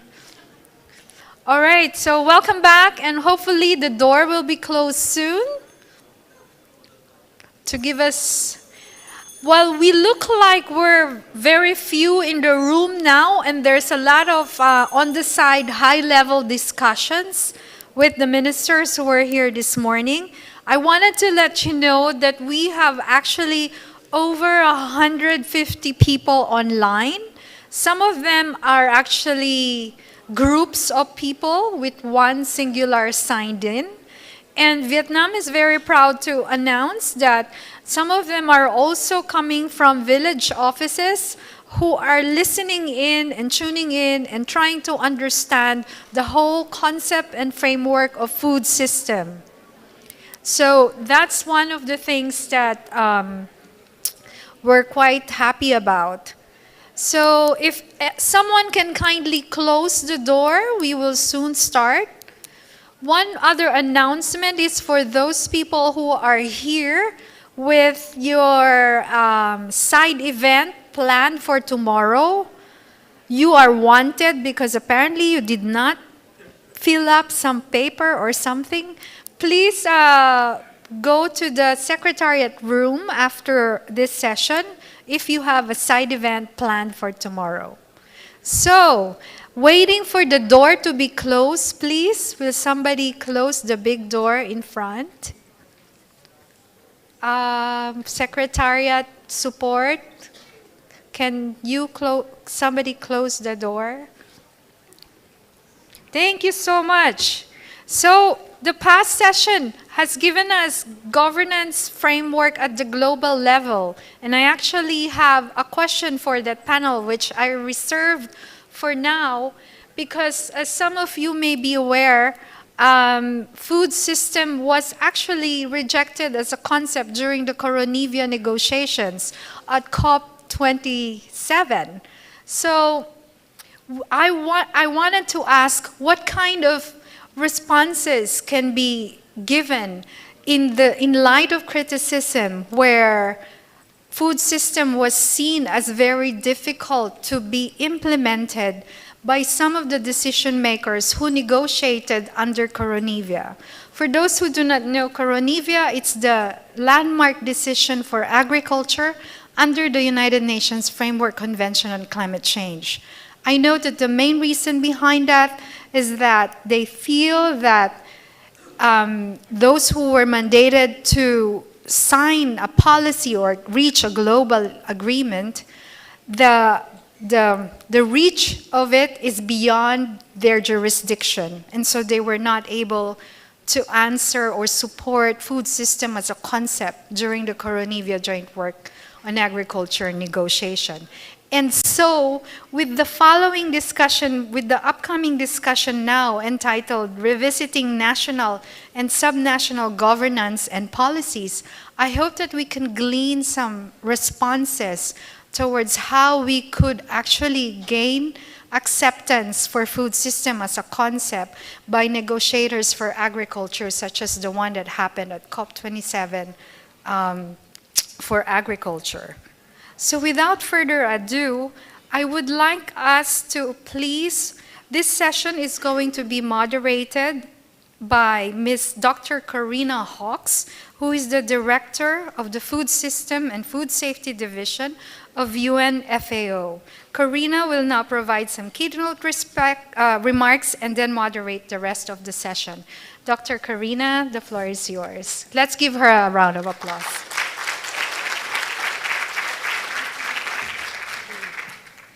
Thank you very much, and it's a pleasure to be here. Good afternoon to everyone here and to those online. So I'd like to start by giving some remarks in the context of Sustainable Development Goal 10 on inequality, and focusing on this importance of bringing the system together to discuss these critical issues and the implications for governance. And then I'm going to be very excited to listen and learn to the panel of great experienced speakers that we have for a Q&A. So I'm really pleased to be here. I just joined FAO 2 months ago, so I'm very excited to be at FAO now. And it's very exciting to be at this event at a time when it's clear that among so many people, there is a shared passion and a shared vision for healthy, sustainable, and inclusive agri-food systems, which deliver food security for now and for future generations through better production, better nutrition, better environment, and better lives. But I don't think there's any question that the pathways there will be very challenging. And in plotting our pathways forward, we have to consider a rather uncomfortable truth, that the food system is full of inequality. There are inequalities in who has resources, as we heard about this morning from Esther. We know that there are wealthy landowners with plenty of land and small farmers with very little. We know that there are countries with access to biophysical resources and others who have practically none. We know there are large companies and firms with access to capital and credit, and small and micro enterprises who do not. And we know there are inequalities in who generates value from work in the food system. As the report released by FAO on the status of women in agri-food systems last week pointed out, over 1/3 of working women work in agri-food systems, and yet their pay, profit, and condition are significantly worse than men's. And on top of that, we all know that the additional hard work of food and care in the home, which is so important for healthy diets, typically falls on women. We know that there are sectoral inequalities. People who work in agriculture always complain, understandably, that the industrial sector has more power than they do. But those who work in health always complain that agricultural sector have more power than they do. And there are global inequalities, with richer countries emitting far more greenhouse gas emissions than those in poorer countries who experience most of the challenges and problems from that. There are intergenerational inequalities with the actions of older generations, like many of us, which are depleting biodiversity and land, undermining the future of our younger people who deserve so much more. There are crop inequalities, with modern varieties of rice, corn, and wheat receiving disproportionate attention relative to indigenous or underutilized crops, which often bring higher levels of nutrients and environmental benefits. And there are dietary inequalities, with the majority of babies and children in lower middle income countries, over 80%, not consuming sufficient dietary diversity for their growth and development, while at the same time being targeted with unhealthy food advertising from very wealthy companies. The list goes on, not least the inequality between urban and rural areas and between cities and nation states. So addressing these inequalities is not easy. The peoples and places who experience inequality have less power relative to those with the interests in maintaining the benefits they have. These inequalities create huge power imbalances that often create blockages moving forward. So it's a challenging situation. But there was one important way that we can all make a difference. We can make a space at the table to ensure those who experience inequalities, those who feel vulnerable, or even those who just feel that they have a stake in the problem at hand and the solution, to give these people a voice, to bring the system together so we can actually hear the exciting and innovative new ideas that come when you bring the system together, as well as listening to all of the concerns. Listen to all of the voices, and then make decisions cognizant of what you have heard from all of the stakeholders involved. It's clear that not everyone can get what they want, but at least by providing a space, by listening, you might be able to find a better way, to manage some of the trade-offs, to find some synergies, and to consciously craft some co-benefits. And this is what good governance can do at the national and the global level, and the local level as well as the global level. It can bring more equity into the decision-making process about where food systems are going, what actions are needed to be taken, and how. Good governance can formulate processes and structures to ensure more people are not only heard, but listened to. And this more inclusive process will mean that the decisions that are made can take into account the economic, the social, and the environment aspects of sustainability. All of these together can be accounted for and considered in decision making. It will mean that we can more effectively address SDG 2 on hunger, nutrition, and sustainable agriculture, SDG 1 on poverty, and SDG 12 on addressing 10 on addressing inequalities.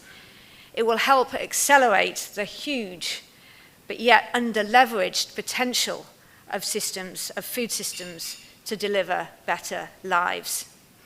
But fostering this multi-actor engagement requires strong, courageous leadership by government and beyond. It requires acknowledging that there is a complex array of different interests involved that need to be managed.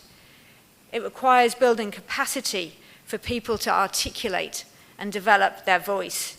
It requires intentional focus, learning by doing, and a great deal of patience. And it requires learning from those who have already tried to include different voices in the development and delivery of policy and practice. And that's what this panel this afternoon is about. I'm delighted this afternoon to be able to learn from a range of different speakers from different countries and different contexts and different sectors to talk about the experiences of including voices that before were not included. And it is this inclusive approach which is where real transformation is needed if we're going to achieve the agri-food systems change that we need. Thank you very much. And with that, I would like to welcome our panel up onto the stage this afternoon.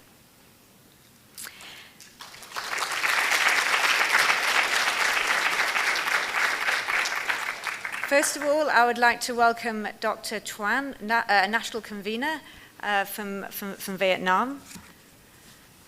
Dr. Truong, please join us.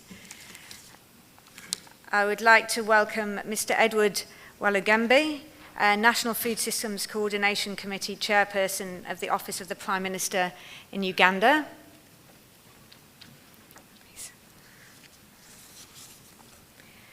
Tom Arnold, Chair of the 2030 Agri-Food Strategy Committee of Ireland. And Ms. Evelyn Best, the lead of the Solidarity Food Project, Cooperativa Obrera from Argentina.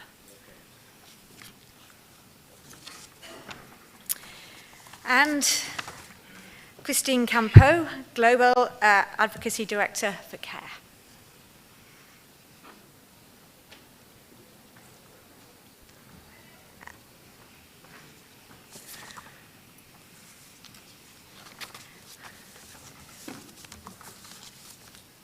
So I will come and sit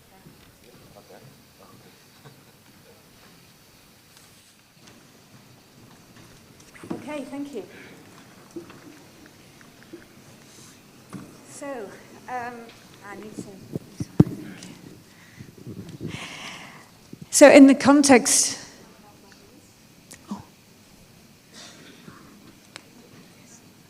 Sorry, I got the names mixed up. Sorry, I was looking at that name and thought I'd already read it. I really must apologise to Tava Truong, Deputy Director General of the Department of Agriculture and Rural Development of Hanoi City.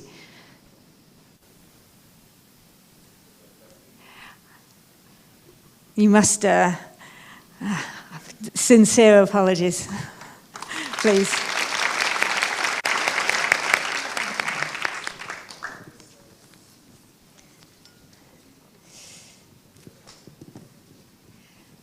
So I was making the points just then around the importance of inclusion and the importance of having this conversation that includes many different voices, which is what we're going to be focused on. So I'm going to be asking you all a question based on your context. And I'd first like to introduce Dr. Tuan, Director General of the International Cooperation Department, Ministry of Agriculture and Rural Development, and one of the 3 national conveners of Vietnam. So I have a question for you. And it's around the National Action Plan for Food Systems Transformation, which those of us out of Vietnam are all very excited about. That was recently endorsed in March by the Prime Minister. So why did you decide to develop this policy, and how were different stakeholders involved in its development? Thank you very much, Karina, for inviting me here, and have a very good question. And as a main member of organizing committee in Vietnam, I thank you all for coming here, participating in this very interesting conference, and I hope you enjoy your time to stay in Vietnam.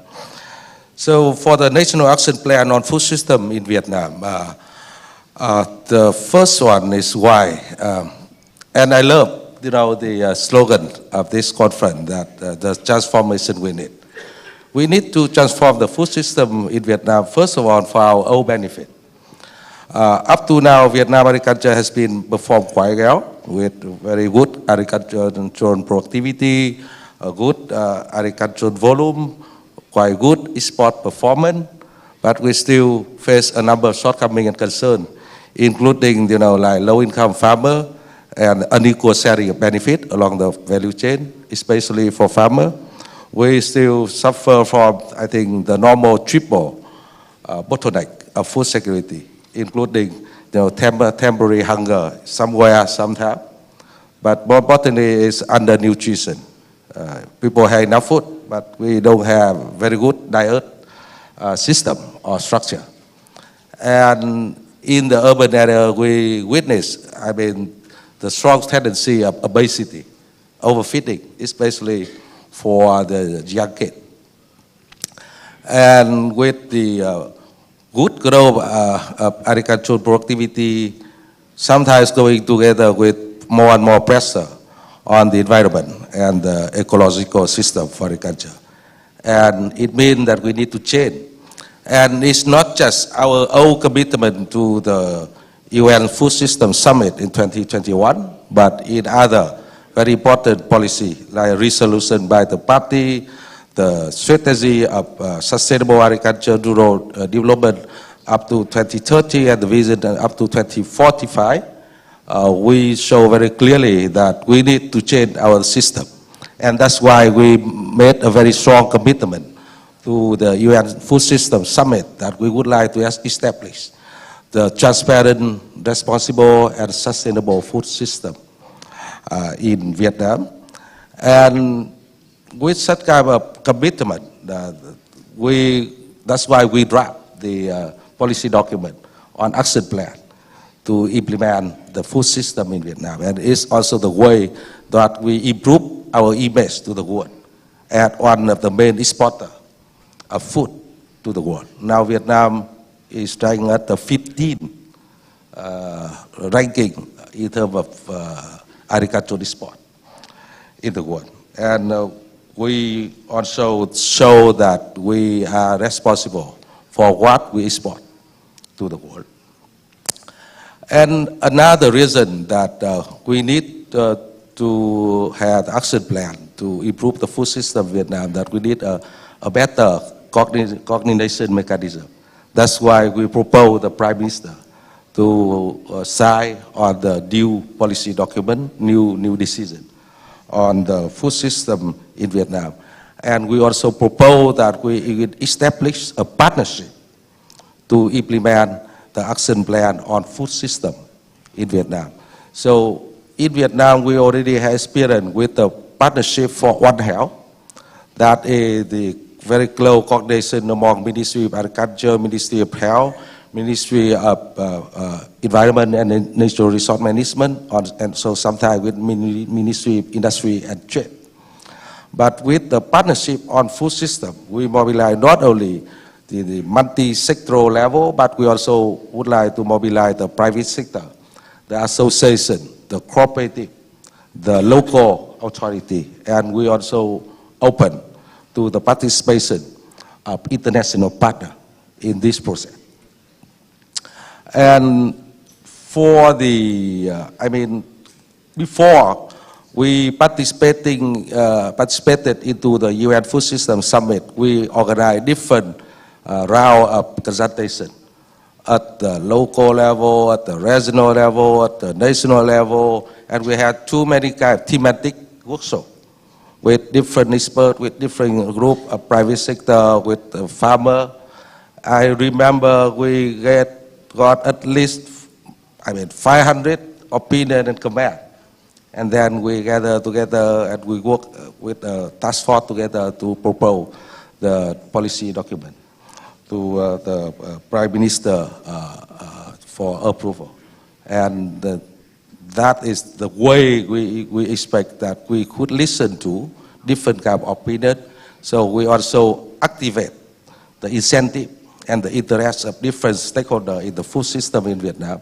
And we highly appreciate the approach proposed by the UN General Secretary and the UN that we must have a multi-sectoral, multi-layer, multi-stakeholder approach to build up the food system that will help us to achieve all the 17 SDGs in this in present and in the coming time. So thanks for sharing that with us. The participation of so many different actors in the process, could you just share with us very briefly what difference that made to have so many people participate in this process? Let's say like this.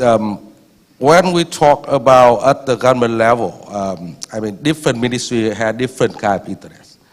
For instance, for Ministry of Agriculture, people tend to focus more on productivity and grow on the volume or on the export performance. Ministry of Trade and Industry focus more on value addition, on processing. Ministry of Healthcare focus more on quality, on the health of the people, and Ministry of Natural Resource Management focus more on the environmental aspect. The first point. The second point, I think that the private sector and like smallholding farmer, they also had different kind of interests. President, they want to, profit, of course, they did it. But they want to have the material sourcing from the farmer. They want to link with the farmer. So, but they focus more on the land consolidation or in some concentrated area of production. But then what about, the farmer living mountainous area in the remote area, whether they need large-scale production or they need maybe just small-scale production, but more diversified food.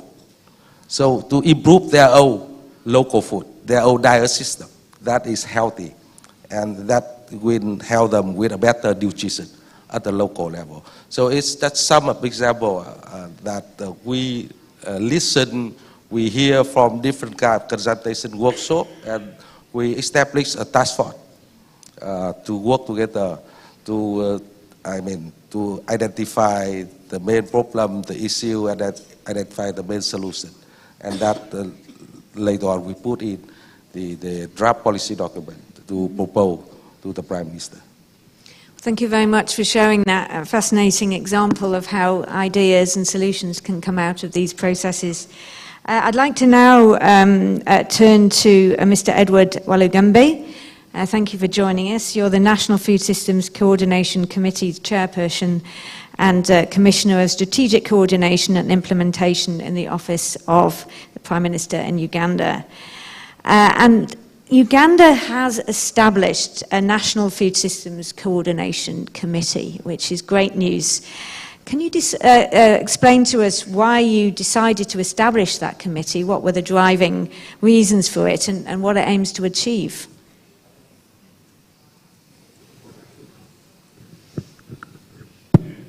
Thank you very much. Good afternoon, ladies and gentlemen. Wonderful question. I want to say that food systems approach and to obtain the outcome of food systems is really multidimensional, multi-sectoral. And we realize, and I've also heard from the previous speakers this morning, that no single entity, no single system can achieve food systems outcomes. So in order for us to achieve those outcomes, we realize that there are a couple of players, and I want to say that it is complex because you start from production, from the farm to the fork. So that process, that system gives a lot of challenges. How does the food get from the farm to the fork and to the dining table? So there are a couple of players who have got to be coordinated and work together.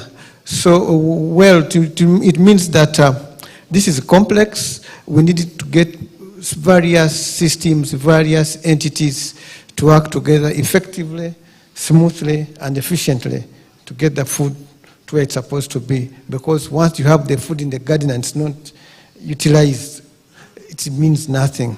So in order for us to achieve those outcomes, we need to move from those stages up to the level where it is eaten. So that means that we need to coordinate the various players, the various role players in this chain, and work together efficiently to give the outcomes. Also, the Prime Minister has got that vantage point in Uganda. It is the lead of government business. So like I said, that food systems approach, we need support from Ministry of Agriculture, the agricultural sector, to produce the nutritious food. We need other players along the way who have got to come together and work together. So the office of the Prime Minister does the coordination, gets them together over common themes, over common outcomes that are supposed to be achieved. And then do joint planning, do joint targeting, joint reviewing, and the synergies that we have talked about in the morning have got to be properly harnessed, and they are harnessed through that multi-sector involvement, multi-sector dialogues together.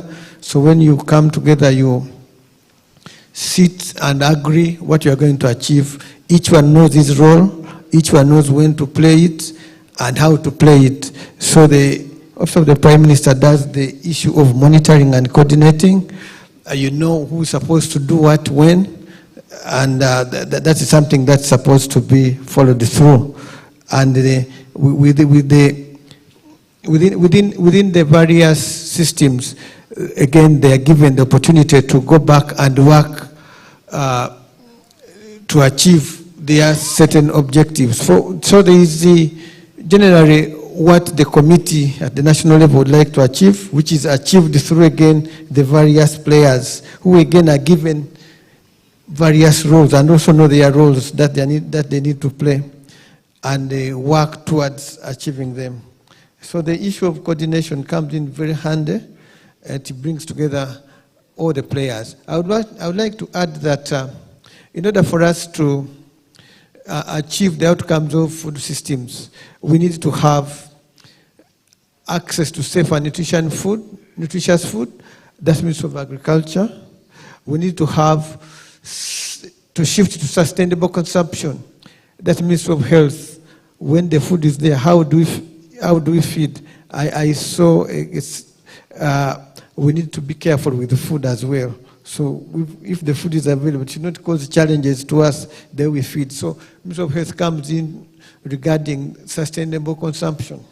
We also have environmental issues So we have other players where we need to boost nature positive production.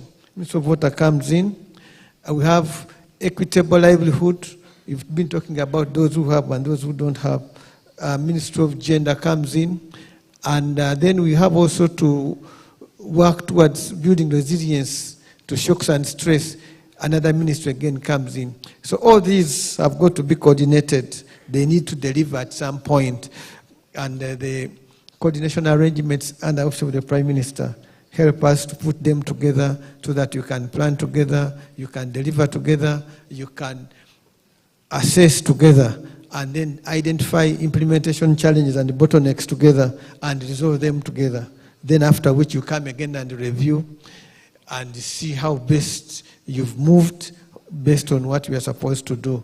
And that gives us the opportunity to make sure that the whole approach it works out well for us. So transformation per se, if you are transforming the food systems, you need to take action. You need to, it's not business as usual. You need to change certain things here and there. And that's why all these are convened together and agree together and report together and then achieve together. Yes. Thank you very much. I mean, I think the audience will agree that this is a second very interesting and good example of bringing the different sectors together who wouldn't have historically spoken to each other.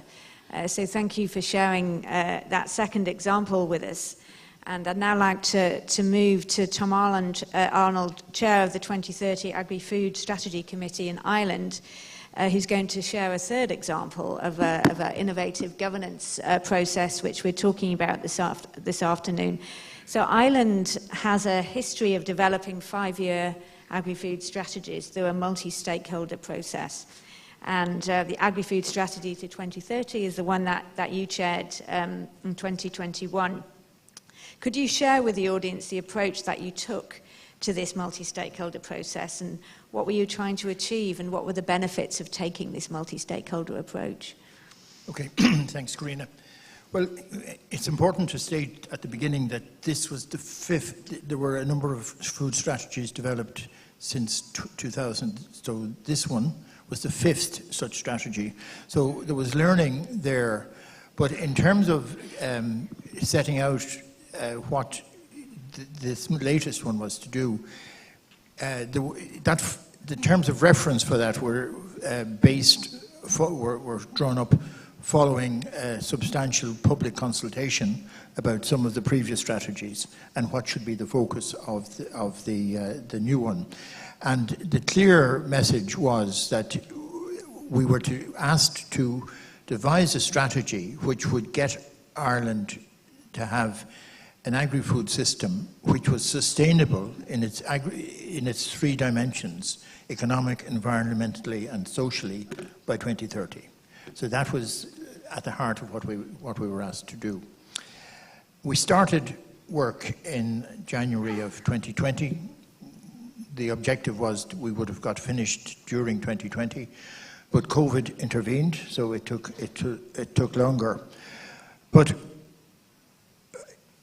at the very first meeting in January 2020, we made a decision that we were going to draw up this strategy using a food systems approach.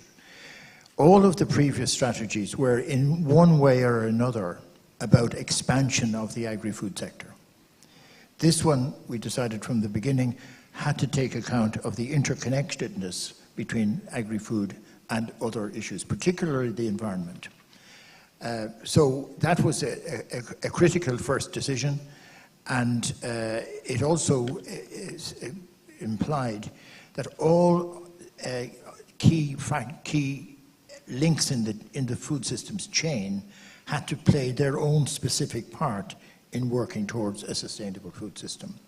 The second key innovation that was taken was that we were going to, for the first time in an agri-food strategy, put a particular focus on the link between nutrition and health. That was an important change.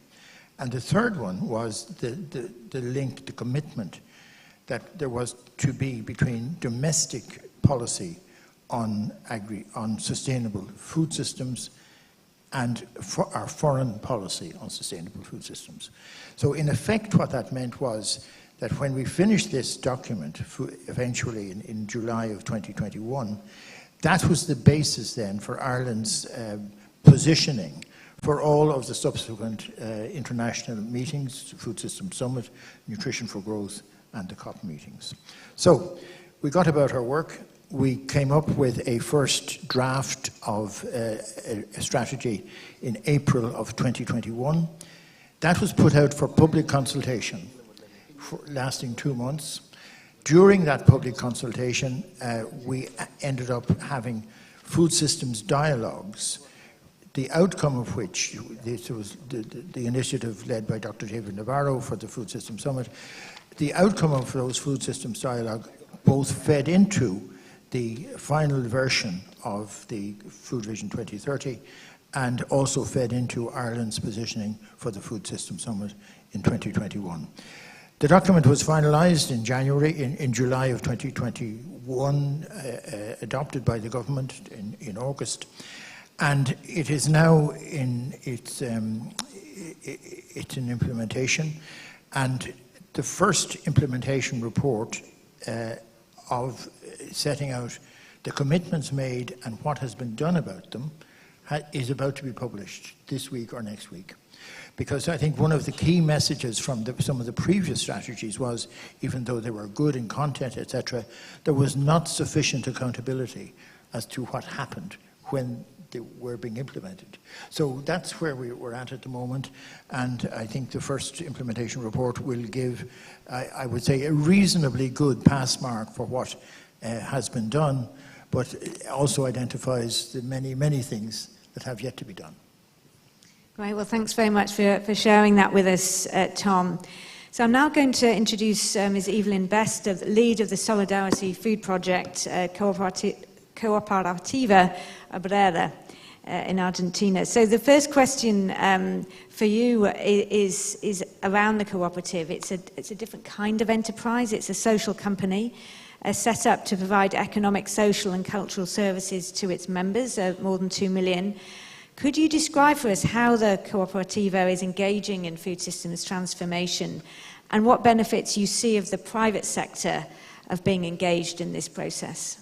Thank you so much, and thanks to today's organizers for inviting me and talk about our experience. The most important difference between Cooperativa Obrera and the development model of any consumer cooperative is that the fundamental decisions for food supply are made on a democratic and self-managed basis.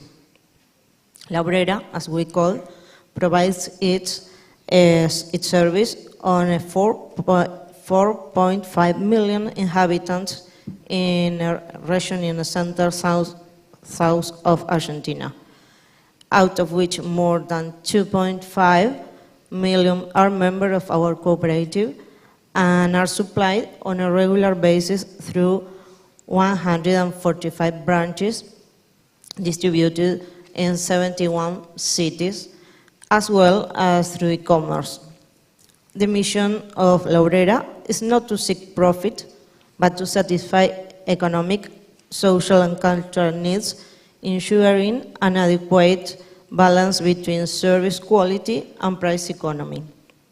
We return the surpluses, which would be the profitability in a for-profit company, to the associated consumers exactly in proportion to the use of the services. 62% of the towns where we operate have less than 25,000 inhabitants.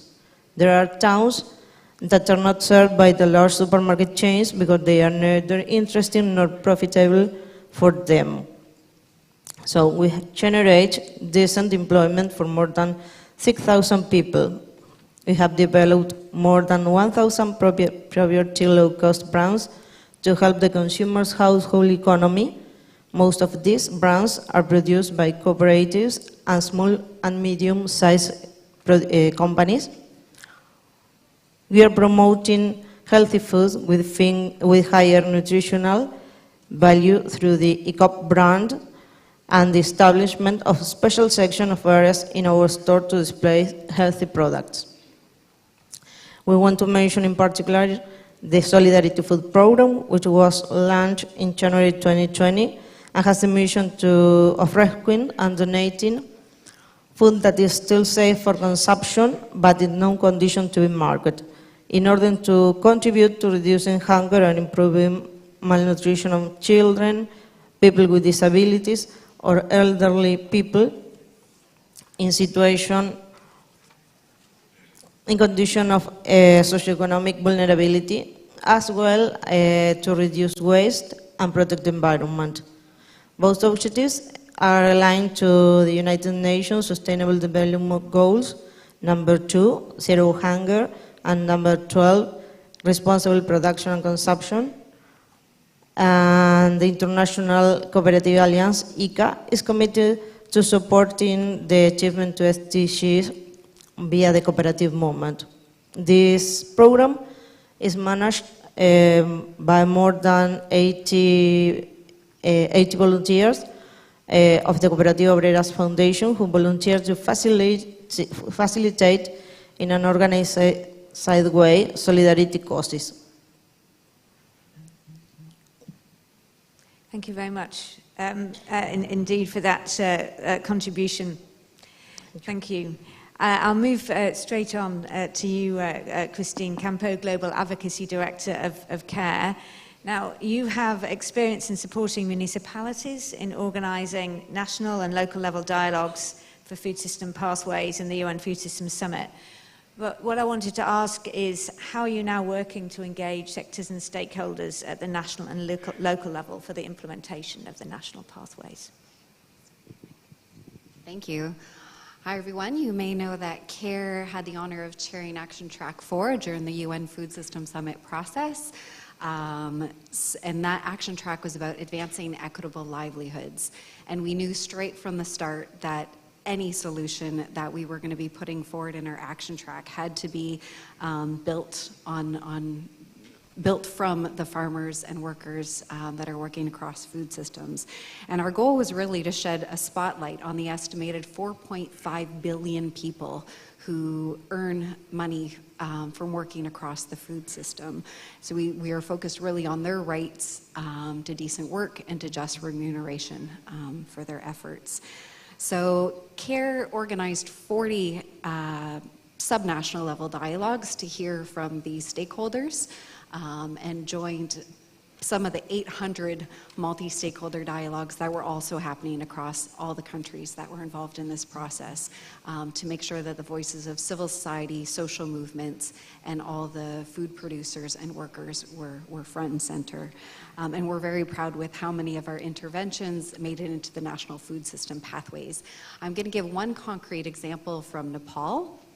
At the request of the government, they had asked us, because there was a lot going on during the Food System Summit, and the government of Nepal was organizing national level dialogues, and they asked CARE to organize some sub-national level dialogues. So in partnership with local advocacy and civil society organizations, we held several dialogues to help link up the marginalized communities with the planning that was happening at the government level. There was an express need by these communities to institutionalize categorized-based farmer ID cards in order to better connect these marginalized, land poor, and women farmers with the existing government services.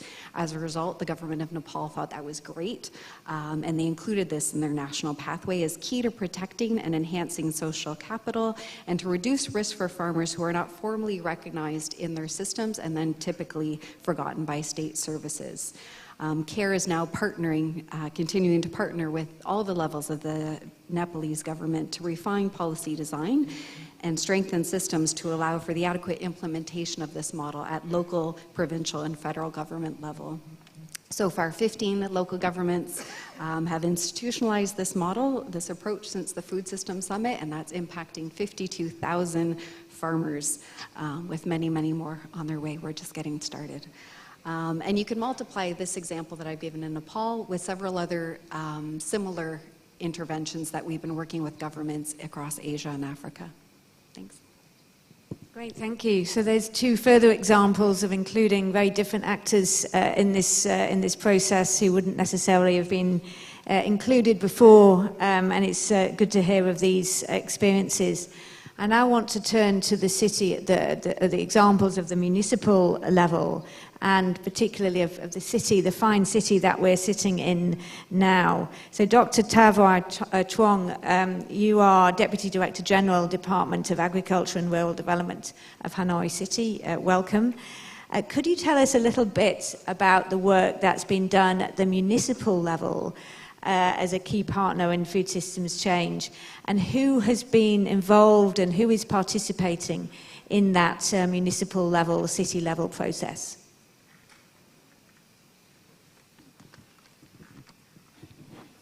Xin cảm ơn câu hỏi của bà và xin kính chào tất cả các quý vị đại biểu.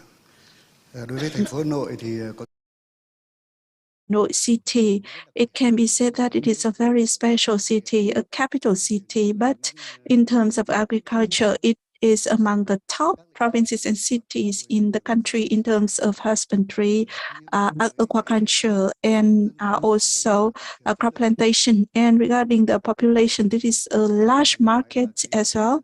And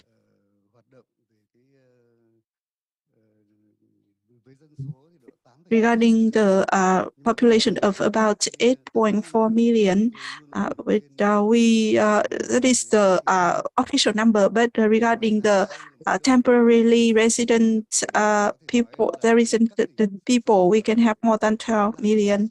And we also see that from Hanoi, we also have the flow to other provinces. And also for the imports, Hanoi is like a border gate to bring the products, imported products to other provinces and cities in the country. So given the experience of Hanoi city in ensuring the food safety and food security, that is our great area of concern and interest. And regarding the production in the city, given this large size production, we have the planning for the centralized agricultural production area, and we have the resolution on the eco-agriculture development. And with the agricultural products in this area, we will promote the eco aspect in terms of production, organization, with the combination of aquaculture, agriculture, and application of the safe farming practices, and towards the reduction of emissions. And besides, for the supply, the food supply from other provinces and cities to Hanoi, we have a program organized since 2015 and to 2020 with the chairman of the city side, with the minister of Mart. And now the program is in phase 2. Phase 2 is from 2021 to 2025, and based on the successful implementation of the first batch of 21 cities and provinces. Now we roll out throughout the country, and we believe that the most important factor behind the success is that we need to have the linkage in the value chain regulated by the market, so that we can reduce the supply and demand imbalance and improve the alignment of interest of the stakeholder in order to ensure the sustainability in production. Besides, from the national to the city level, we believe that at the national level, we are held responsibility to the commitment in the world in terms of the food security. So we maintain the rice production area, ensure the food safety. And regarding your question for the areas of the city, we have 3 departments, including Department of Rural and of Agriculture and Rural Development, Department of Health, and the basic who will cooperate with other localities in the city and the political organizations. And in our city, we have the high commitment of the government, and the government has issued the action plan on food security assurance towards the transparency and sustainability timely. And at the local level, we are assigned to host and to coordinate with stakeholders to develop the local action plan. Because the government's action plan has just been issued by late of March. So we have immediately implemented. And regarding the agriculture, we participated in workshops and consultation meetings for the planning of March. I think this is a great preparation step to implement this plan. Regarding the linkage with the national level, we think that there are some limitations in terms of the regulations and policies in order to develop the value chains, especially in the processing area. And there is a lack of the collaboration among the three managing agencies at the local and central level, horizontally and vertically, in a smooth and consistent way in order to well monitor control and ensure the safety and security of the food and the sustainable development. Thank you all. Thank you very much. Thank you. So we've heard from civil society, from the private sector, or from a cooperative, from city level government, from national governments, about how different actors have been involved in this process of agri-food systems change, in developing and making decisions about what to do and how.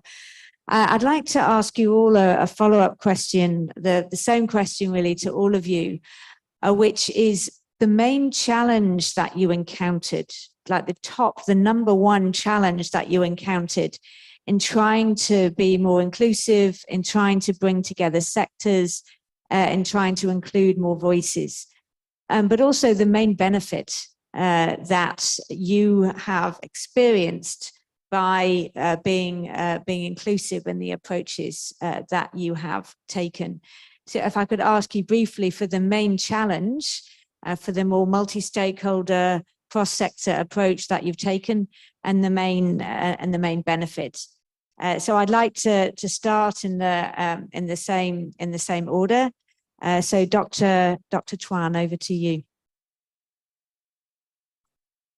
The challenges we are facing, is specifically the case of Vietnam, is to implement the action plan on food system.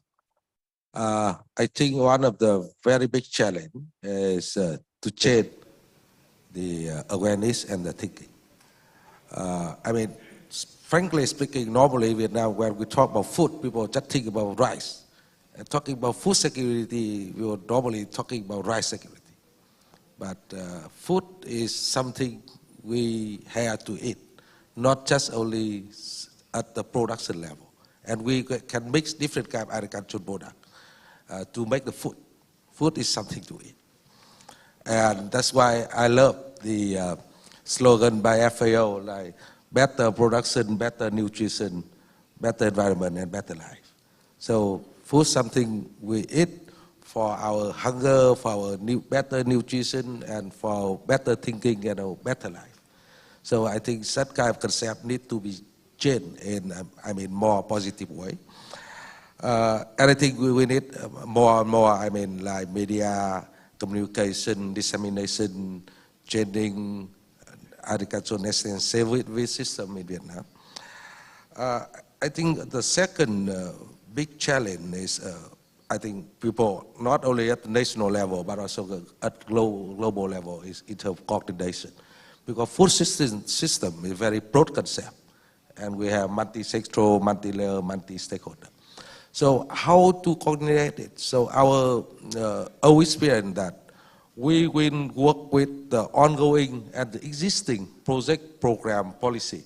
So where we already have good coordination system, but we follow the same target to have better food system. So we just, incentivize or promote people do their own project program, but follow the same target. But for the new intervention, I think it should be very selective. We can cover all. So I think a number of critical issues in the food system in Vietnam is new, and I think we need new intervention. For instance, in terms of ecological agriculture, in terms of food for the poor and nutrition for the poor, especially in the difficult and the remote area. And the third one is food loss and food waste. Is what we need to pay more and more attention. Is we need a new intervention.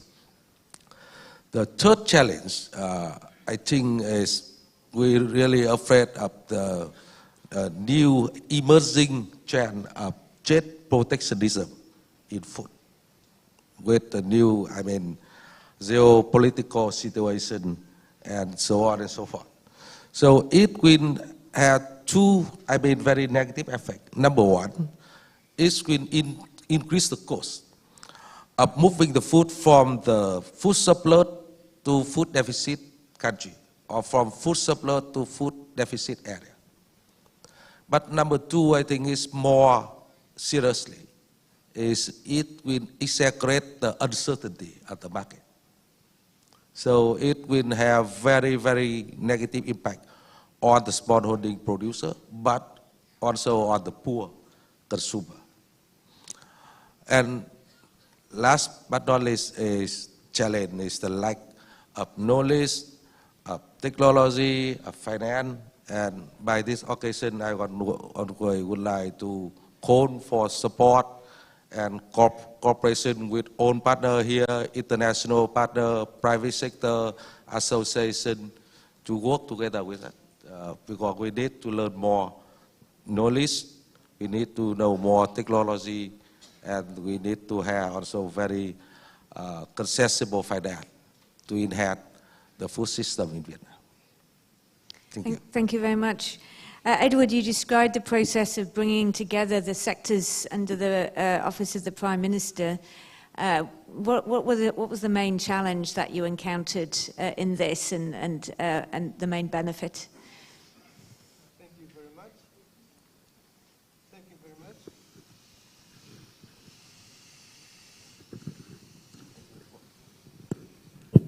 Yeah, thank you very much. The major challenge would be to have all the entities that are represented focus on the common item. They could be having various agendas, various priorities at a given time, but focusing on them at the same time is one of the major challenges. I want to emphasize the fact that the multi-stakeholder collaboration involves state and non-state actors. So you have the private sector, you have the civil society, and government.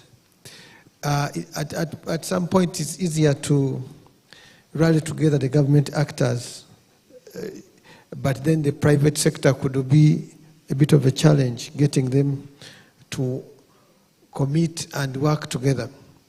One other problem is even the level of representation sometimes matters. People who have been seconded to be members of the committee may not be able to influence their entities to work towards that arrangement. So we need total commitment, and that's a process that's challenging us. Someone may come, but when you come up with the resolutions, cannot sell them through the entity to take those resolutions forward. So that's an area where we need to work better.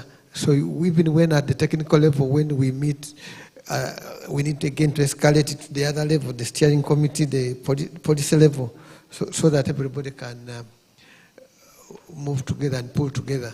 The other issue which comes in again is the issue of resources. Because you all may not be focusing on that.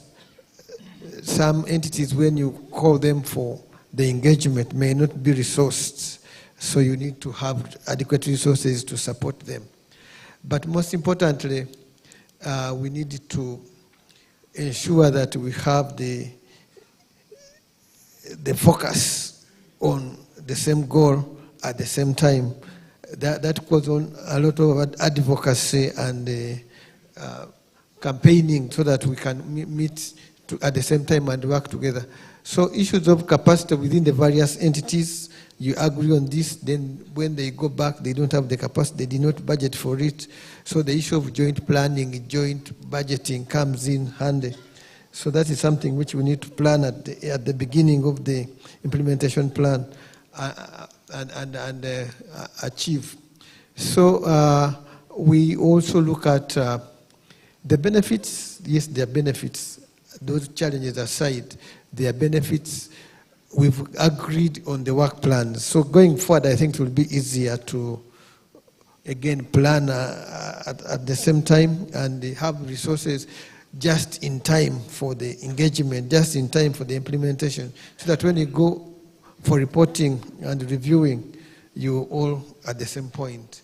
So the issue of mindset, at the beginning we had issues of mandates. Why are you inviting? Why are you convening us? This is my mandate. Mandate challenges come in as well. But again, that is something which we can do with the mindset change and education, so that when you realize that you alone cannot achieve the outcomes of the food systems, then you can come together. So a lot of education, a lot of capacity building, a lot of resourcing is required. But so those are areas that we can look at. But in terms of collaboration and synergies, yes, the trajectory is positive. It is showing positive signs. And when we sustain it and focus on it, I think we can achieve more and more together. Thank you. Well, thanks for that. Really important point about a shared agenda and developing that shared agenda. Tom, if you could share with us one or two of the challenges that you encountered in bringing, you mentioned agriculture and environment together, but the group together, but also the main benefit. Okay, thanks, Karina. Well, my starting point would be that this was the 5th such strategy, and some of the people on the committee already had experience of working on previous strategies. This is a big advantage. So for a country that has never tried to develop a strategy, my first recommendation would be try one. They get easier as in subsequent strategies. The committee was 32-member committee of wide variety of stakeholders. So my challenge as chair was, how do you create a culture in that committee that's likely to reach agreement? And one of the things I used was I proposed a set of principles at the beginning of our work that we would abide by. And I think that was actually important because that set down the ground rules that we were all working towards. And there was nothing dramatic or detailed, but it was things like trust, confidentiality, so there'd be no leaking about the committee's work as it went on. All of that worked well. Second area was process. You mentioned earlier, Karina, about the need for patience. Listening carefully and being very patient, I think, is critical. I think being fully transparent about the work that you're doing, in the work as you proceed during the work, but then when we got to the point of having a draft report, that became a subject of public consultation, another part of the legitimacy of the process. The principle of no surprises. Members of a committee should not be surprised by anything that they find in subsequent drafts. I thought one of the important roles I had as chairperson was work in between committee meetings with some of the constituencies that had particular problems to reach compromise on. That was important. At a practical level, we had a strong secretariat who produced good quality drafting so that everybody was right up to speed along the way. There were no surprises in that as well. And then the final thing was know how to compromise. When you get towards the final stage of reaching a draft final report, we found that there were a few issues that we were we could not get agreement on. And we had to find a compromise. Some of it was involved kicking it down the road for somebody else to deal with, but it was the means by which we reached a final report. Fascinating examples, and thanks for being so honest about these challenges and how you took pragmatic steps to address them. Evelyn, could you tell us a little bit more about how the cooperativa is engaging with other stakeholders and some of the challenges and benefits you've encountered in that? Yes. While progress is made year by year in some areas, the main challenge we face is to develop an organizational culture focused on supporting work processes that ensure the sustainability of food systems throughout the cooperative's supply chain and distribution logistics. But in this external context, there are 4 challenges. 1, to continue developing local, regional, small producers and cooperative suppliers, and with suppliers in general, to work together in the development of healthy, nutritious, and sustainable products. 2, expand the awareness and education activities on sustainable consumption for associates. 3, generate collaborative networks with the government and other stakeholders, such as other private sector actors, NGOs, food banks, to create regulations for tax benefits and food legislation reforms. 4, access external funding for programs that promote the development of sustainable, resilient, healthy, and inclusive food systems. And above all, and in conclusion, to practice a social behavior that is inspiring for the rest of the actors of the food system. Thank you very much indeed. That's quite big challenges there in trying to establish these kinds of networks and include different elements of the private sector and the supply chains. So thanks for sharing that with us. And Christine, what are the main challenges that you've encountered in bringing people together, particularly with regard to the local and national level, but any aspects of challenges? And again, if you can share some benefits, that would also be great. Thank you. So 3 main challenges come to mind. The first one being engaging people. Most organizations, agencies, and donors want quick results from processes that they can control. Taking the time to actually reach out to communities, underrepresented groups in languages that they prefer to communicate and express their concerns in, and to really hear their concerns, internalize them, and act upon them is challenging. It takes a lot of time. So I really want to thank all the governments and national conveners here with us today that have gone through that process, because it's invaluable. It's also really time-consuming for the participants. It takes people away from their fields, their boats, their families, and we already heard from Karina in her opening remarks of the time poverty that women already face, let alone the gender biases, who has access and control over the mobile phone in the home. But we were really successful in recreating the model of consultation that we discussed, that I shared from Nepal, in several other countries. And I think what was key to that success is really partnering with everybody, with AFA, with Farm Radio International, with other national and farmer group federations, to really hear from the families and the farmers about their lived experience. The challenge now is to make sure that we continue to value that dialogue process with all stakeholders, and to make sure it's utilized as the pathways are refined and further rolled out. A second challenge we faced is we're creatures of habit. So as much as we want to think in food systems and we designed national pathways, several of us went back to our programs and projects as soon as that process was done. And it's so hard to bring people back to that food systems thinking, and how is this agricultural project affecting livelihoods, climate, and all the other elements that were discussed in the food system process. The last one is that collaboration between local and national level. I'm just going to shift to some work that we've been doing in Africa, thanks to a grant from the Dutch government. CARE and GAIN are working to strengthen the implementation of existing policies to make affordable and accessible healthy diets to all. And these countries are Benin, Ethiopia, Kenya, Mozambique, Nigeria, and Uganda. The governments have really good policies at national level, but they don't have the bandwidth or structures to decentralize those policies to local government authorities. There's also lots of challenges within policy and capacity constraints to deliver the policy expectations that they have.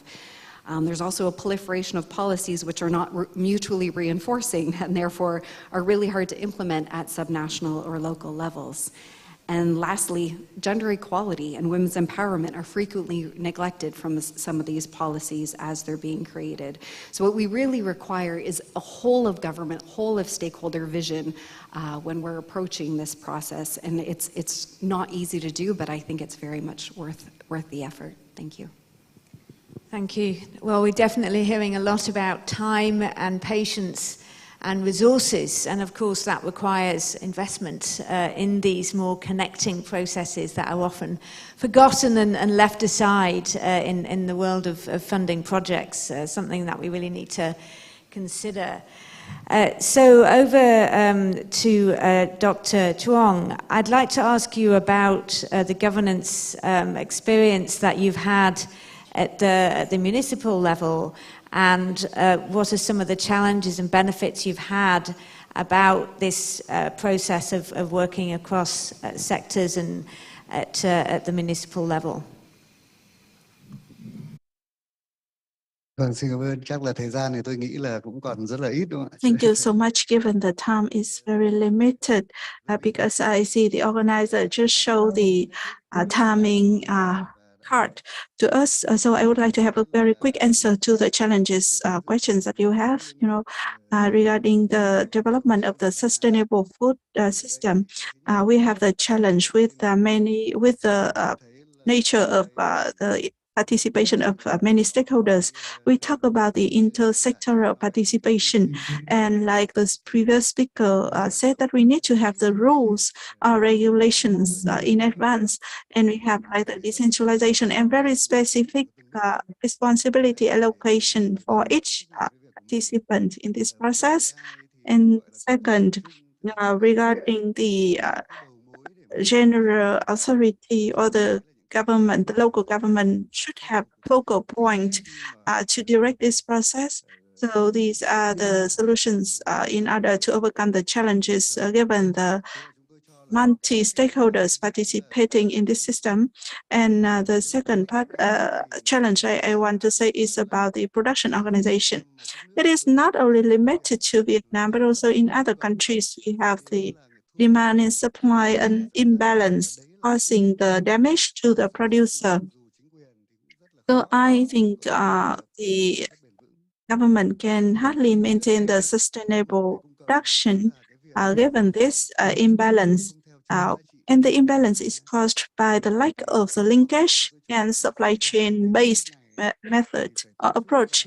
So to address challenges, I think we need to focus on the state management regarding the origin traceability, regarding the code of products and of the plantation areas. We need to have the linkage with the state authorities. And second, we need to communicate to the consumer to change their habit and behavior. And if we have this support from the consumer, I think we can promote the sustainable production. Thank you very much. Again, pointing out this important process of trying to link up supply chains and consumers, and to see that the actors that need to be involved are throughout the supply chain, but also across sectors in these different issues, as well as at the municipal level and the national level.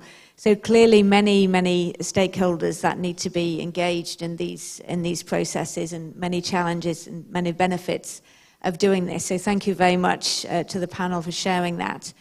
There's time for a couple of observations from the floor. If anybody would like to share a comment or an observation? Thank you. So there's a hand up here.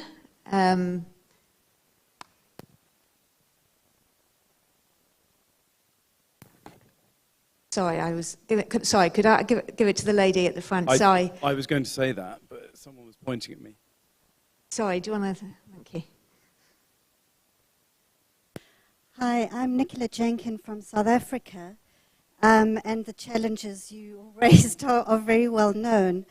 One thing that I struggle with a lot in consultation is how to bring together the powerful, in inverted commas, formal retail sector with the small, and there's often a disconnect. And I'm interested to hear from the group how they've been able to overcome that disconnect between the powerful, the standards they bring, and then access to that system. Thank you very much for the question. And then if we can go back again, we'll just take a round, and we may not have time to respond, but it'd be good to hear from the floor what's on your mind. Thank you so much, James Lomax, Food Systems Lead at UNEP. I think this is a really interesting session and a question, because we in the UN system have had a really tough time in the last year and a half trying to reconcile the food crisis on the one hand and the food systems approach and activities that we had to the run-up and after the Food Systems Summit.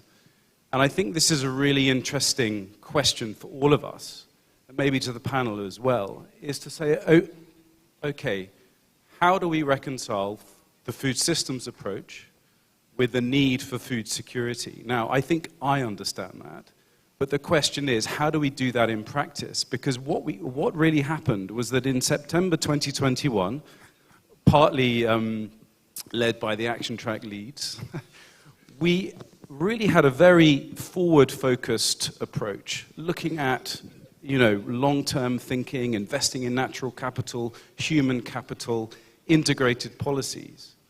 Now, the Ukraine war happened on top of the climate crisis and very, very bad rains last year.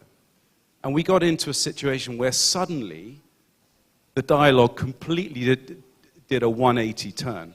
So in reality now, how are we reconciling the food security focus, which is about grain in ships out of Odessa, and the long-term thinking when it comes to the outcomes of the summit? Thank you.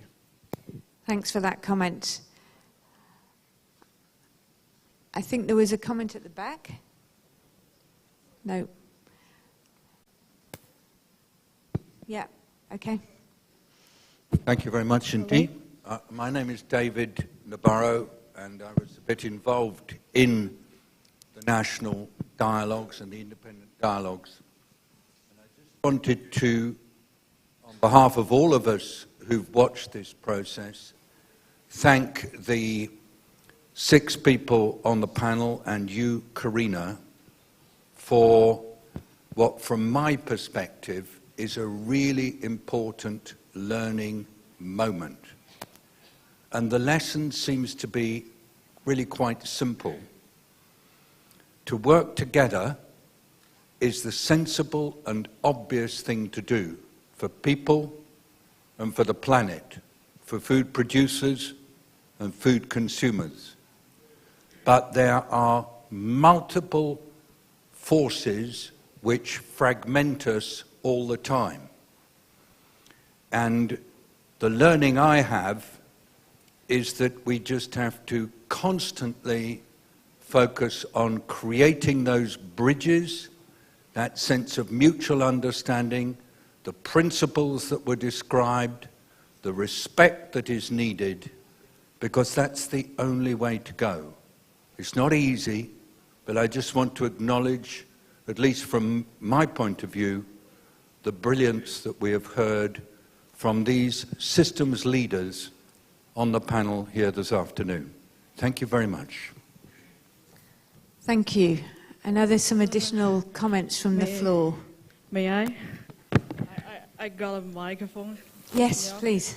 And thanks for your wonderful presentations, and each speaker is you guys inspires me.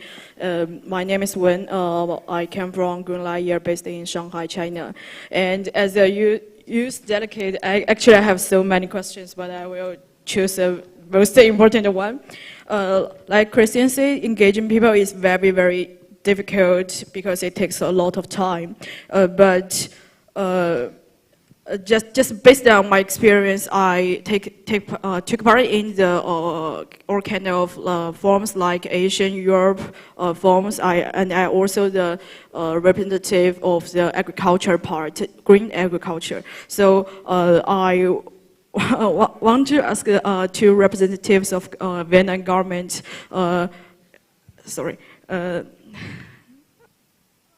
Is there any method to engage Vietnam youth power in this country? Because I just saw there is a very young volunteer in this conference room, and I wonder, is there any other method to engage youth power? Thank you very much, and it's wonderful that you asked that question and you're here, so thank you very much indeed. Can I ask if there's any other comments from the room? There's one more over there.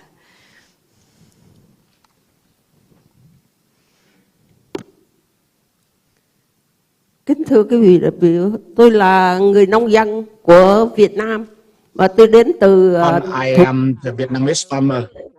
I'm from Ninh Thuận province. We have a lot of ethnic minorities. I'm Cham ethnic minority representing Cham ethnic minority women. I found out that everywhere we see the appearance of women and women engagement to make agriculture sustainable, you see the role of our women. And the international organization and the community should pay more attention to women. You know, from women, a lot of material. We have a lot, we give a birth, we assure the appearance of the next generation, and also without women hand, nothing can be sustainable. More attention should be paid to women, especially those working for the enterprises, and also the female women. The female farmers. So without the engagement of the women, hardly the tree can grow well. And so now the circular economy, the appearance of women. So women can contribute to the successful implementation of circular economy. You, the man, hardly stand alone and sort out everything. To be sustainable, we see both. Thank you very much for those remarks as well, and really, really important, seriously, to have these voices of women and younger people in these rooms. As David pointed out,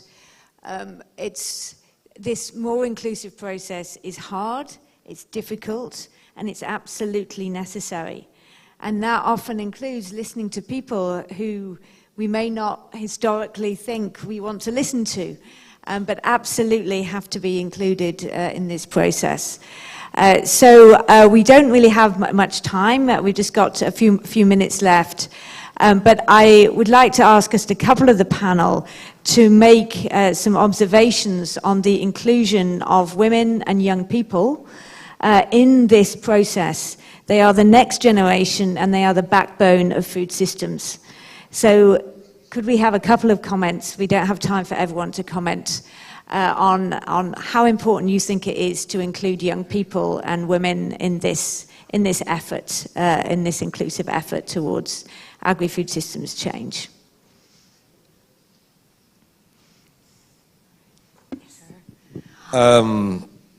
Let's say like this. When we talk about food system, food system approach, that we try to achieve the 17 SDG, Sustainable Development Goal. So it means that a very, very important role there we put on the role of the young people and women, and also for the benefit of the young people and women. Two things we need to consider. Number one, for sustainable development, it means that we have to keep the benefit of the next generation at least as equal to the present generation, or even maybe better.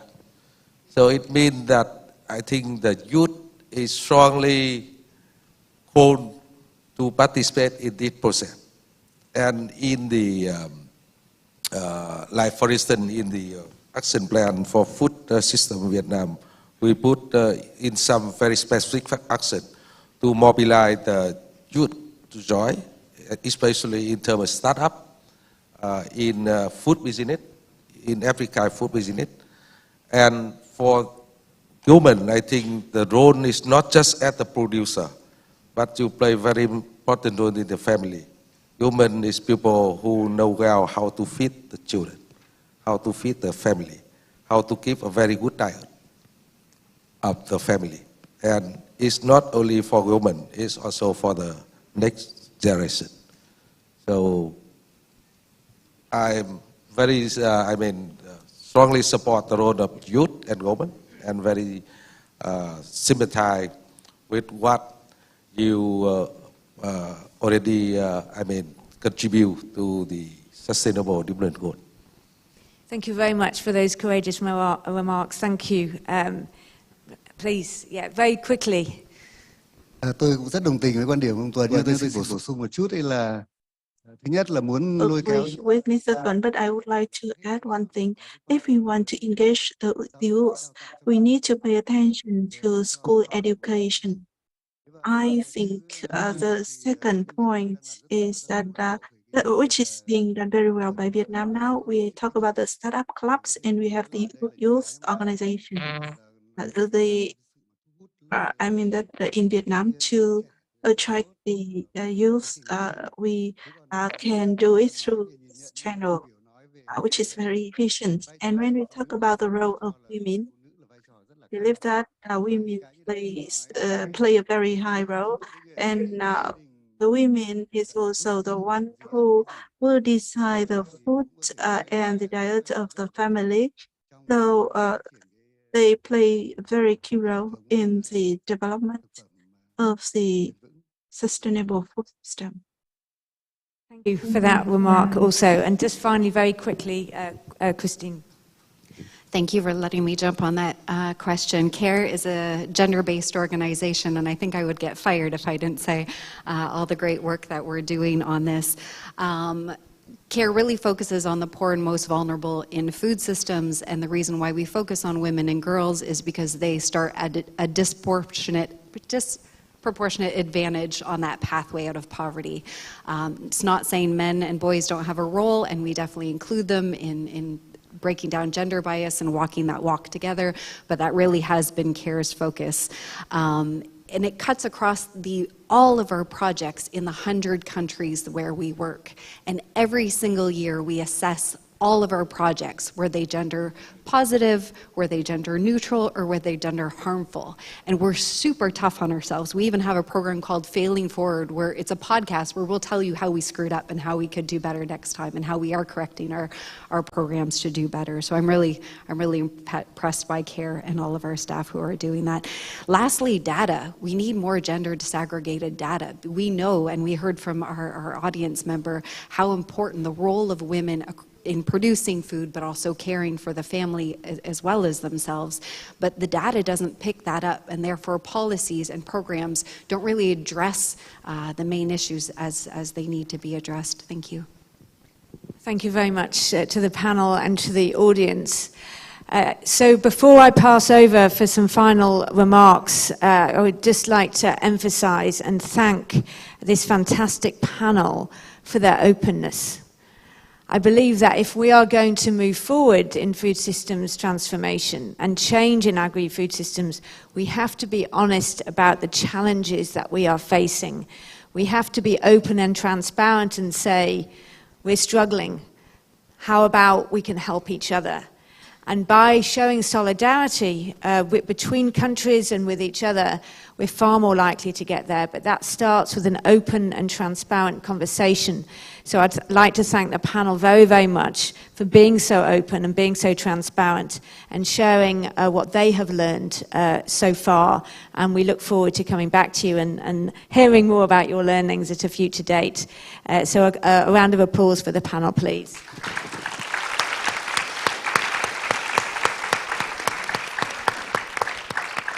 And I would now like to invite Marina Bortoletti, an Associate Programme Officer for the UN Environment Programme, to give some quick wrap-up remarks. And please to stay on the stage for the moment, that's fine. Hello, colleagues. Good afternoon. Thanks, Corina. Thanks, speakers. Also, thanks for the organizers of this session.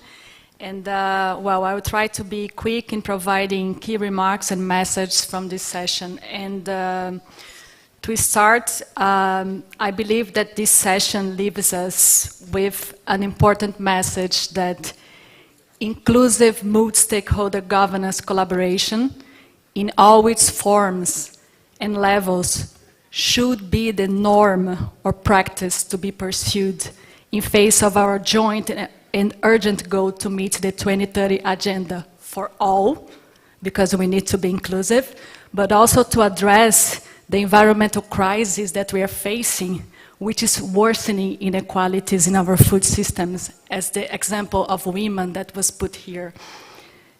I think this session also brings us to a conclusion that there is an increasing number of countries and cities that are looking at to promote multi-stakeholder collaboration mechanisms, being then food councils or committees or task forces or even the food dialogues of the UN Food Systems Summit, as a way to put in practice the so-called and required food systems approach.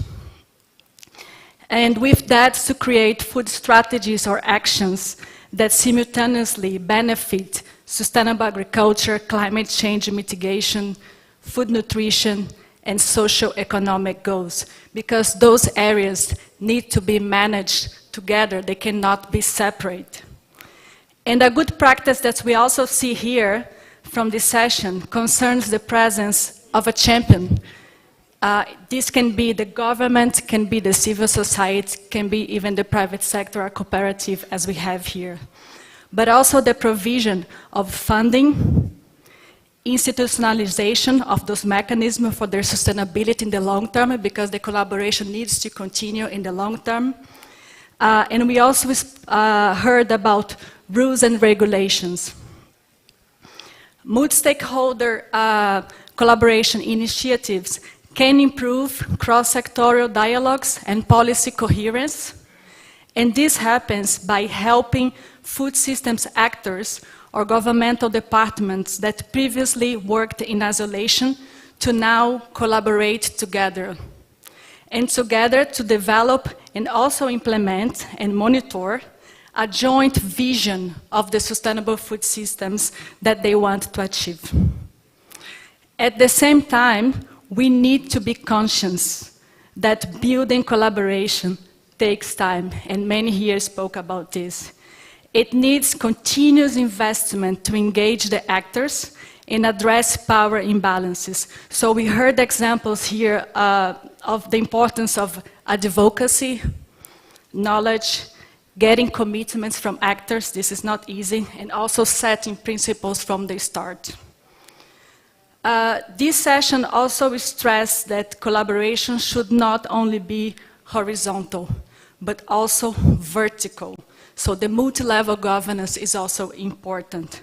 And cities are actually playing a very active and innovative role in this, let's say, innovation in governance for sustainable food systems transformation. So let's involve them and also learn from them.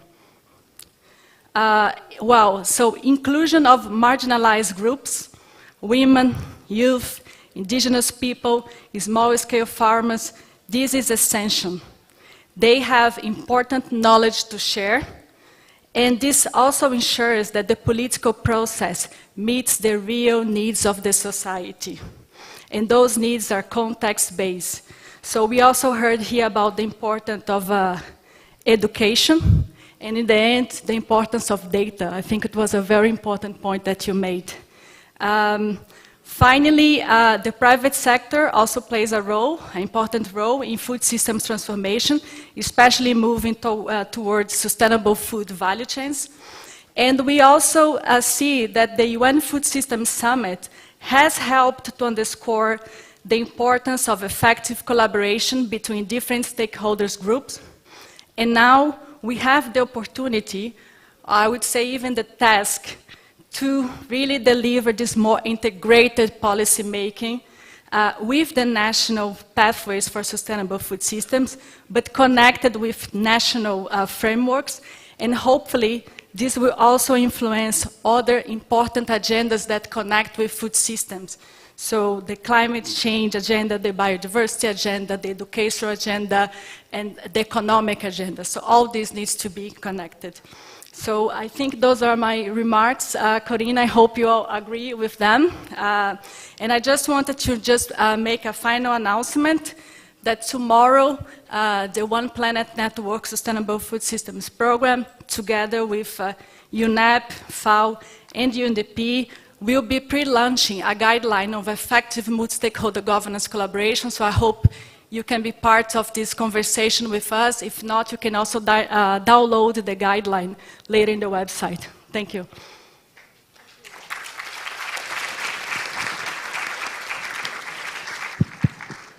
Thank you very much for those final remarks and that excellent summary. And with that, I bring this to a close. Thank you.